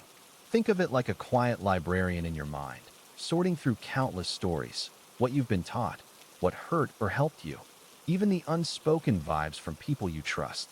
To whisper, this feels fair, or that seems cruel. But here's the twist. Your brain isn't just coldly calculating. It's more like an artist blending colors, mixing logic with flashes of emotion. Ever hesitated when a rule felt too harsh, even if it made sense on paper? That's your heart nudging your thoughts. Or struggled to explain why you trust someone who should seem unreliable. That's intuition woven from subtle patterns. Moral judgments aren't handed down from some rigid court. They're alive, shifting as you grow. So next time you wrestle with a tough choice, remember, it's not just about what's correct. It's about who you're becoming, one gentle decision at a time. Does that resonate? Or does it still feel a bit mysterious? That's okay too. Some truths unfold slowly, like sunlight through leaves. 79. The psychology of the bystander effect. You know how it happens. Someone stumbles on the sidewalk, or a stranger seems upset, and for a moment, everyone just pauses. It's not that people don't care. It's more like they're caught in an invisible web of hesitation, each waiting for someone else to step forward first. Think of it like a crowd of fireflies, all glowing softly, but none daring to be the first to move toward the dark. Why does this happen? Well, when we're surrounded by others, responsibility feels shared, diluted, like a single voice lost in a chorus. And the more voices there are, the easier it is to assume someone else will act. But here's the gentle truth. Breaking that spell is simpler than it seems. A single "are you okay?" or a small gesture of help can untangle the web, reminding everyone that kindness doesn't need permission. It's like tossing a pebble into still water. The ripples spread, and suddenly, the world feels a little softer, a little more connected. So next time you feel that pause, that quiet tug to step in, trust it. You might just be the ripple that starts the wave. 80. The role of the parietal lobe in spatial reasoning. Imagine you're trying to navigate a new city without a map. Your sense of direction feels shaky, and every turn seems uncertain. That's where your parietal lobe steps in, like a quiet guide helping you piece together the world around you. Nestled near the top of your brain, this region works tirelessly to make sense of space, distance, and even the position of your own body. It's the reason you can reach for a cup of coffee without knocking it over or judge whether you'll fit through a narrow doorway. Think of it as an inner cartographer, sketching invisible lines between objects and yourself, creating a mental blueprint of your surroundings. Ever wondered how you can close your eyes and still touch your nose with precision? That's your parietal lobe at work, blending touch and movement into seamless action. When it functions well, the world feels orderly and navigable. When it doesn't, even simple tasks become disorienting. So the next time you effortlessly catch a ball or take a shortcut home, take a moment to appreciate this unsung hero, your brain's gentle architect, quietly shaping the space you move through. Isn't it remarkable how something so small can hold such profound influence over how you experience the world? 81. How the brain processes metaphors. You've probably noticed how a simple phrase like "time is a thief" can feel so vivid, even though it's not literal. It paints a picture, right? That's your brain at work, weaving meaning out of metaphor. When you hear something like "her heart is an open book," it's not just processing the words. It's reaching into your experiences, your memories, and your senses to make sense of it. It's like your brain is a painter, blending colors to create something deeper than the words alone could convey. Ever wonder why metaphors feel so rich, almost alive? It's because they tap into parts of your mind that deal with images, emotions, and even physical sensations. For instance, saying "the weight of the world is on my shoulders" might make you feel a heaviness, even if only for a moment. Your brain doesn't just see it as a phrase, it feels it, lives it. Isn't it fascinating how a few words can unlock such a flood of meaning? It's a reminder that language isn't just about information. It's a bridge to understanding, a way to connect the abstract to the tangible, the unseen to the felt. 82. The neuroscience of awe and wonder. Have you ever stood at the edge of the ocean, felt the vastness of the horizon, and had your breath catch in your chest? That's awe, that quiet, expansive feeling that stretches the boundaries of your mind. Neuroscience tells us that in these moments, your brain isn't just processing what's in front of you, it's rewiring itself. It's like stepping into a new room you didn't know existed, a space where the familiar feels suddenly limitless. Awe quiets the part of your brain that's always buzzing with to-do lists and worries, and instead, it lights up areas tied to curiosity and connection. Think of it as your mind taking a deep breath, settling into the present, and opening up to the world around you. Wonder, on the other hand, is the spark that follows, the "what if?" that makes you lean forward, eager to explore. Have you ever seen a child chase a butterfly, their whole being lit up with possibility? That's wonder in its purest form. Together, awe and wonder remind us of how much there is to marvel at, even in the smallest things. They soften the edges of life, inviting us to see the world not just as it is, but as it could be. 83. The role of the occipital lobe in visual construction. You know how when you're looking at a painting, your eyes don't just see colors and shapes. They piece together a whole image, almost like assembling a puzzle? That's where the occipital lobe comes in, quietly working behind the scenes to help you make sense of the world through your eyes. It's like the conductor of an orchestra, taking in all the visual notes, light, shadow, texture, and blending them into a symphony you can understand. Without it, the world would feel like a blurry, fragmented photograph. Ever wondered why you can recognize a friend's face in a crowd or instantly spot a red apple in a bowl of green ones? That's your occipital lobe making connections, turning raw visual information into something meaningful. It doesn't just see, it interprets, constructs, and gives depth to what you're looking at. Think of it as the artist in your brain, painting the world in vivid detail. And here's the reassuring part. It does all of this effortlessly, without you even noticing. So the next time you gaze at a sunset or read a book, take a moment to appreciate the quiet magic happening in the back of your brain, bringing clarity and beauty to your everyday vision. Isn't it amazing how seamlessly it all comes together? 84. How the brain creates a sense of agency. You know that feeling when you're walking down a path, and you just know that every step you take is yours? That sense of being in charge of your own movements, your own decisions. It's like an invisible thread tying your thoughts to your actions. But have you ever wondered how your brain weaves this thread so seamlessly? It's not just about moving your hand or choosing a word. It's about that quiet understanding deep within you, the one that says, "This is me doing this." Think of your brain like a storyteller, constantly working to connect the dots between what you intend to do and what actually happens. When those two match up, you feel a sense of agency, like the conductor of your own orchestra. But what happens when things don't align? Ever experienced that strange moment when you reach for a glass, and it seems to move before you even touch it? That's your brain momentarily losing track of the story, like a narrator stumbling over a word. Yet, most of the time, it's beautifully precise, crafting a sense of you that feels as natural as breathing.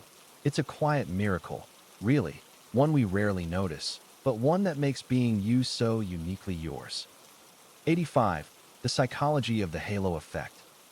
You know how sometimes you meet someone who just seems to radiate goodness, like they're glowing from within? Maybe they're attractive, or charming, or exceptionally talented in one way, and suddenly, without even realizing it, you assume they're amazing in every other way too. Kind, trustworthy, brilliant. That's the halo effect at work, where one positive quality casts a kind of light that spills over, coloring everything else about them. It's like when sunlight hits a window, and suddenly the whole room feels warmer, brighter. But here's the thing, it's not always accurate. Take a celebrity, for example, someone we admire for their talent on screen. Does that mean they'd make a great friend or partner? Not necessarily, right? Our minds have this tendency to smooth over the edges, filling in the blanks with assumptions rather than facts. It's comforting, in a way, to see someone as wholly good, but it can also blind us to their complexities, their flaws. So the next time you feel drawn to someone's light, pause for a moment. Ask yourself, am I seeing them clearly or just basking in their glow? It's natural, after all, to want to believe in the goodness of others, but sometimes the truth is a little more nuanced, and that's okay too. 86. The role of the temporal lobe in auditory perception. You know how sometimes, when you hear a song or someone calls your name, it feels like the sound just clicks into place, as if your brain instantly recognizes it as something familiar? That's your temporal lobe at work, quietly orchestrating the way you perceive sound. Situated just above your ears, this part of your brain is like a skilled conductor, guiding the symphony of auditory information that flows in. It's not just about hearing the noise, it's about understanding it, deciphering words, identifying melodies, or even recognizing the emotional tone in someone's voice. Imagine it as a kind of interpreter, gently translating the chaos of sound waves into something meaningful. Have you ever noticed how you can pick out a friend's voice in a crowded room? That's your temporal lobe filtering and focusing, helping you tune into what matters most. It's also why certain sounds can trigger memories so vividly, like the way a specific song can instantly transport you back to a moment in time. This little corner of your brain is quietly doing so much to shape how you experience the world through sound. And it's a beautiful reminder of how intricately we're wired to connect with the world around us. 87. How the brain constructs a sense of beauty. You know that feeling when you hear a song that gives you chills, or you see a sunset that stops you in your tracks? That's your brain weaving together something we call beauty, a quiet magic made from memory, emotion, and the world around you. Think of it like a painter mixing colors. Your past experiences blend with what you're seeing or hearing, adding shades of meaning that aren't really there, but feel true. Why does one person love a jagged mountain peak, while another prefers the gentle curve of a rolling hill? It's not just about what's in front of you. It's about what your mind brings to it, like a hidden layer of warmth beneath the surface. Even uncertainty plays a part. A half-hidden face or a melody that almost resolves but doesn't can pull you in deeper, as if your brain leans forward, wanting to complete the picture. So when something feels beautiful, it's not just pleasing. It's familiar and surprising all at once, like meeting an old friend who still has stories to tell.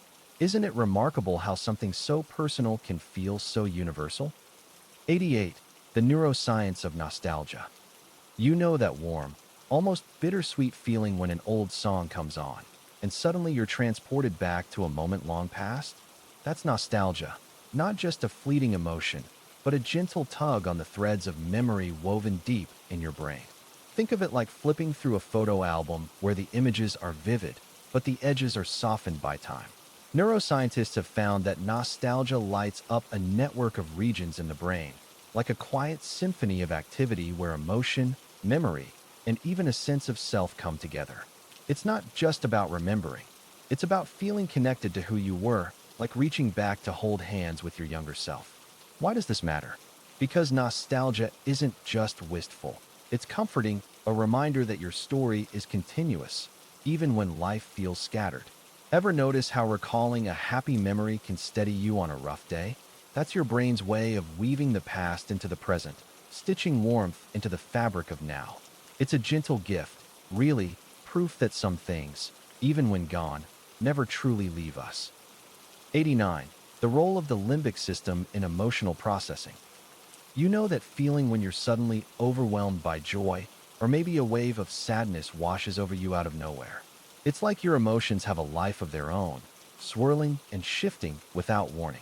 Well, that's your limbic system at work, a deeply intricate part of your brain that's like the conductor of an orchestra, guiding the symphony of your feelings. Think of it as the heart of your emotional world, processing everything from the rush of excitement when you see an old friend to the heaviness of grief when you lose someone dear. Ever wonder why certain smells or songs can instantly bring back vivid memories and emotions? That's your limbic system too, tying together experiences and feelings in a way that feels almost magical. It's not just about reacting to the moment. It's about helping you navigate life, teaching you what to approach and what to avoid. But here's the comforting part. While it might feel like your emotions are unpredictable, your limbic system is quietly working to keep you balanced, like a loyal friend helping you make sense of the world. So, next time you feel something deeply, remember, it's not chaos. It's your brain's way of saying, I've got this. 90. How the brain processes abstract concepts. Imagine you're staring at a painting, swirls of color, shapes that don't quite resemble anything familiar, yet somehow it stirs something in you. That's your brain working with abstract ideas, weaving meaning from what isn't plainly there. It's like trying to catch smoke with your hands. You can't hold it, but you sense its presence. How does this happen? Think of your mind as a vast network of connections, lighting up like fireflies in the dark, linking what you know to what you're trying to understand. When you hear the word love, for instance, you don't see a concrete object. You feel warmth, recall memories, maybe even hear a song. Your brain takes these fragments and stitches them into something whole, like assembling a puzzle without the picture on the box. It's messy, beautiful work. And though it might feel elusive, your brain is built for this, turning the intangible into something you can almost touch. Isn't it comforting to know that even when things don't make immediate sense, your mind is quietly figuring them out, like a gentle guide leading you through the fog? 91. The psychology of the Dunning-Kruger effect. You know how sometimes, when you're learning something new, you might feel like you've got it all figured out way sooner than you actually do? It's like standing at the edge of a lake, dipping your toes in, and thinking, this isn't so deep, without realizing there's an entire ocean beneath the surface.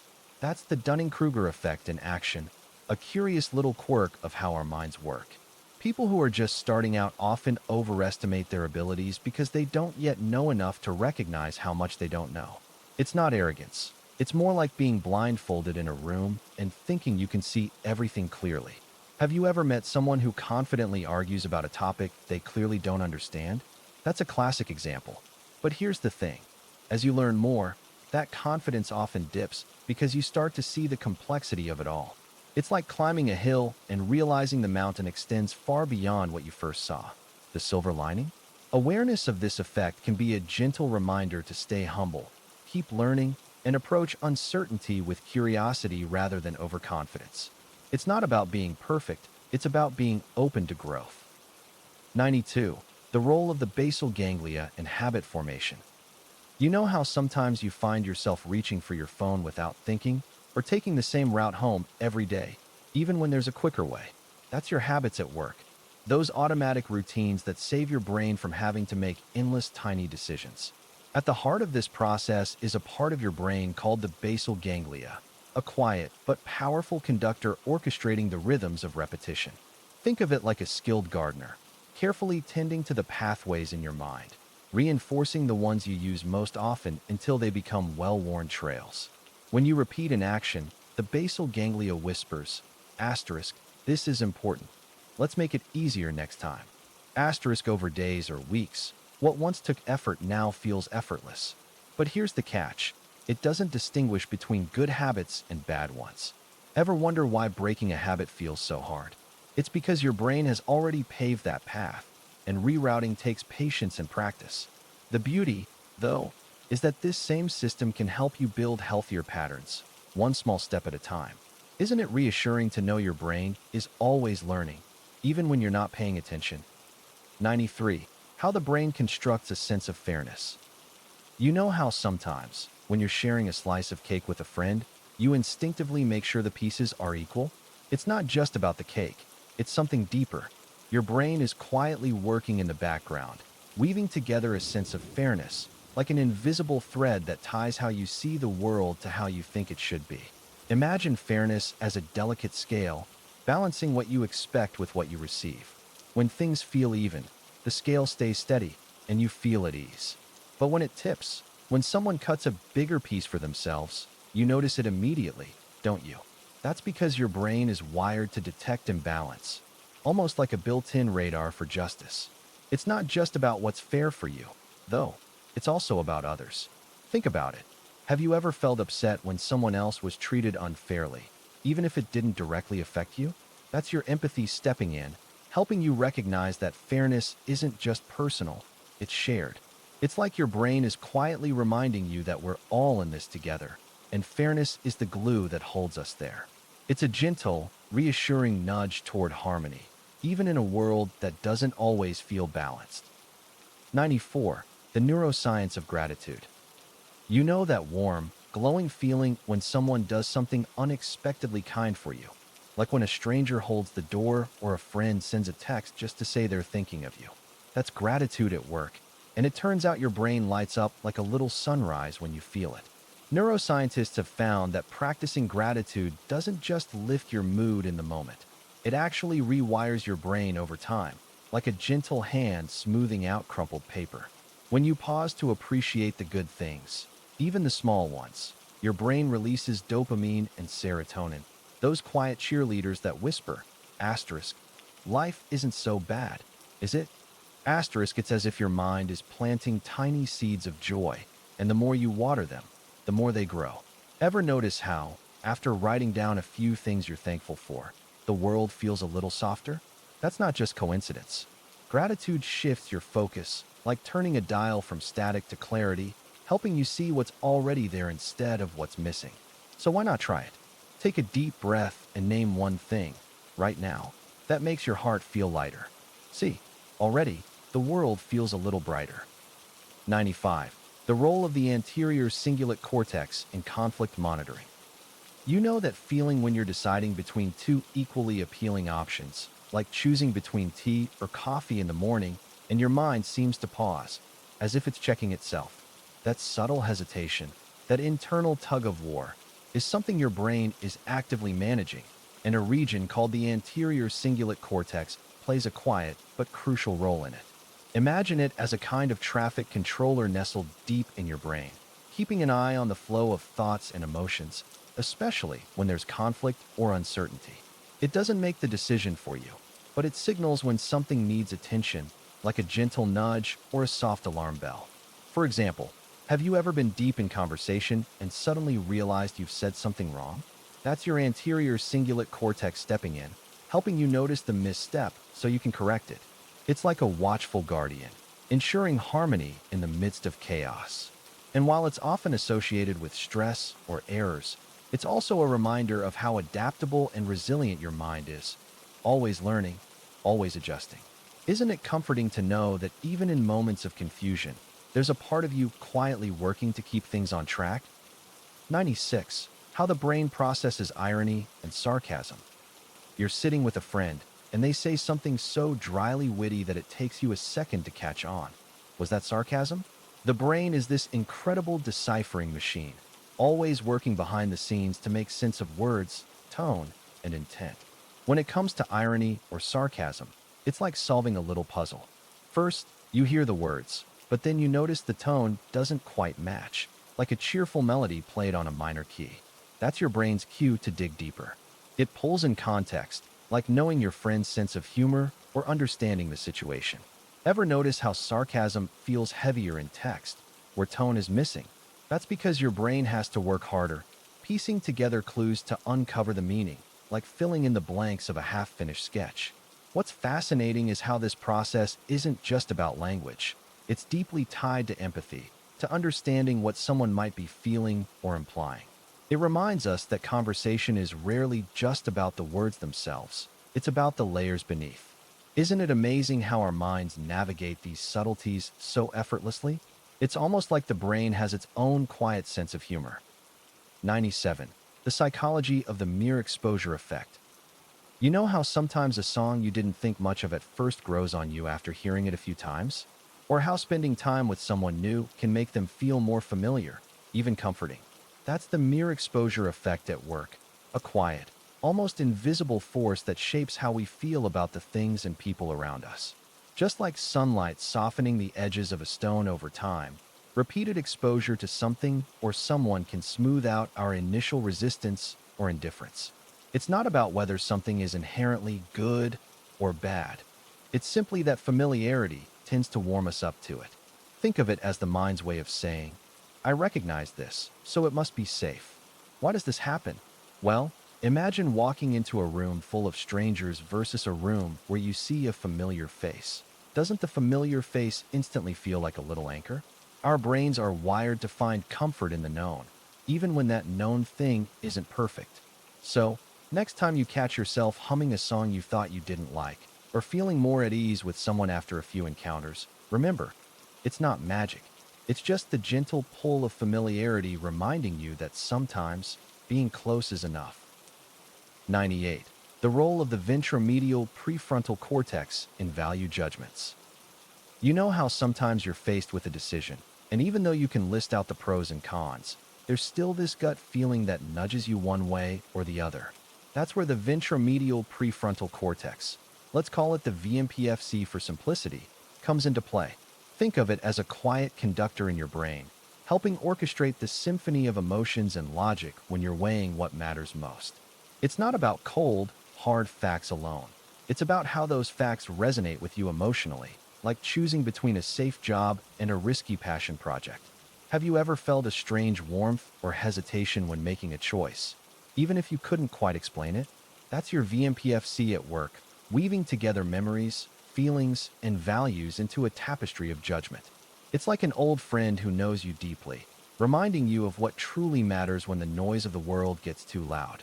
So, when you're stuck between two paths, trust that part of your brain. It's there to guide you toward what feels right, even if it doesn't always make perfect sense in the moment. Isn't it comforting to know that even in uncertainty, your brain has your back? 99. How the brain constructs religious/spiritual experiences. You know that feeling when you step outside on a crisp morning and the sunlight spills over the horizon like honey. Suddenly, everything seems to hum with a quiet, unseen presence? That's a little like how the brain weaves together religious or spiritual experiences, stitching moments of awe, connection, or even deep stillness into something that feels transcendent. Think of it like a tapestry. Your senses, emotions, and memories are the threads, and sometimes, when they align just right, The pattern they form feels sacred. Have you ever stood in a forest, listening to the wind through the leaves, and felt like you were part of something much larger? That's your brain blending the beauty around you with the quiet voice inside, creating a sense of meaning that's hard to put into words. It doesn't mean the experience isn't real, just that your mind is the gentle architect, shaping whispers of the infinite out of the ordinary. And isn't it comforting, in a way, to know that even in our solitude, we're wired to find connection, to sense the sacred in the silence? 100. The neuroscience of consciousness and self-awareness. Imagine sitting by a window, watching the rain trace delicate paths down the glass. Each drop a fleeting thought, a momentary spark in the vast, quiet hum of your mind. You might wonder, asterisk, how does this awareness even work? How do thoughts become mine?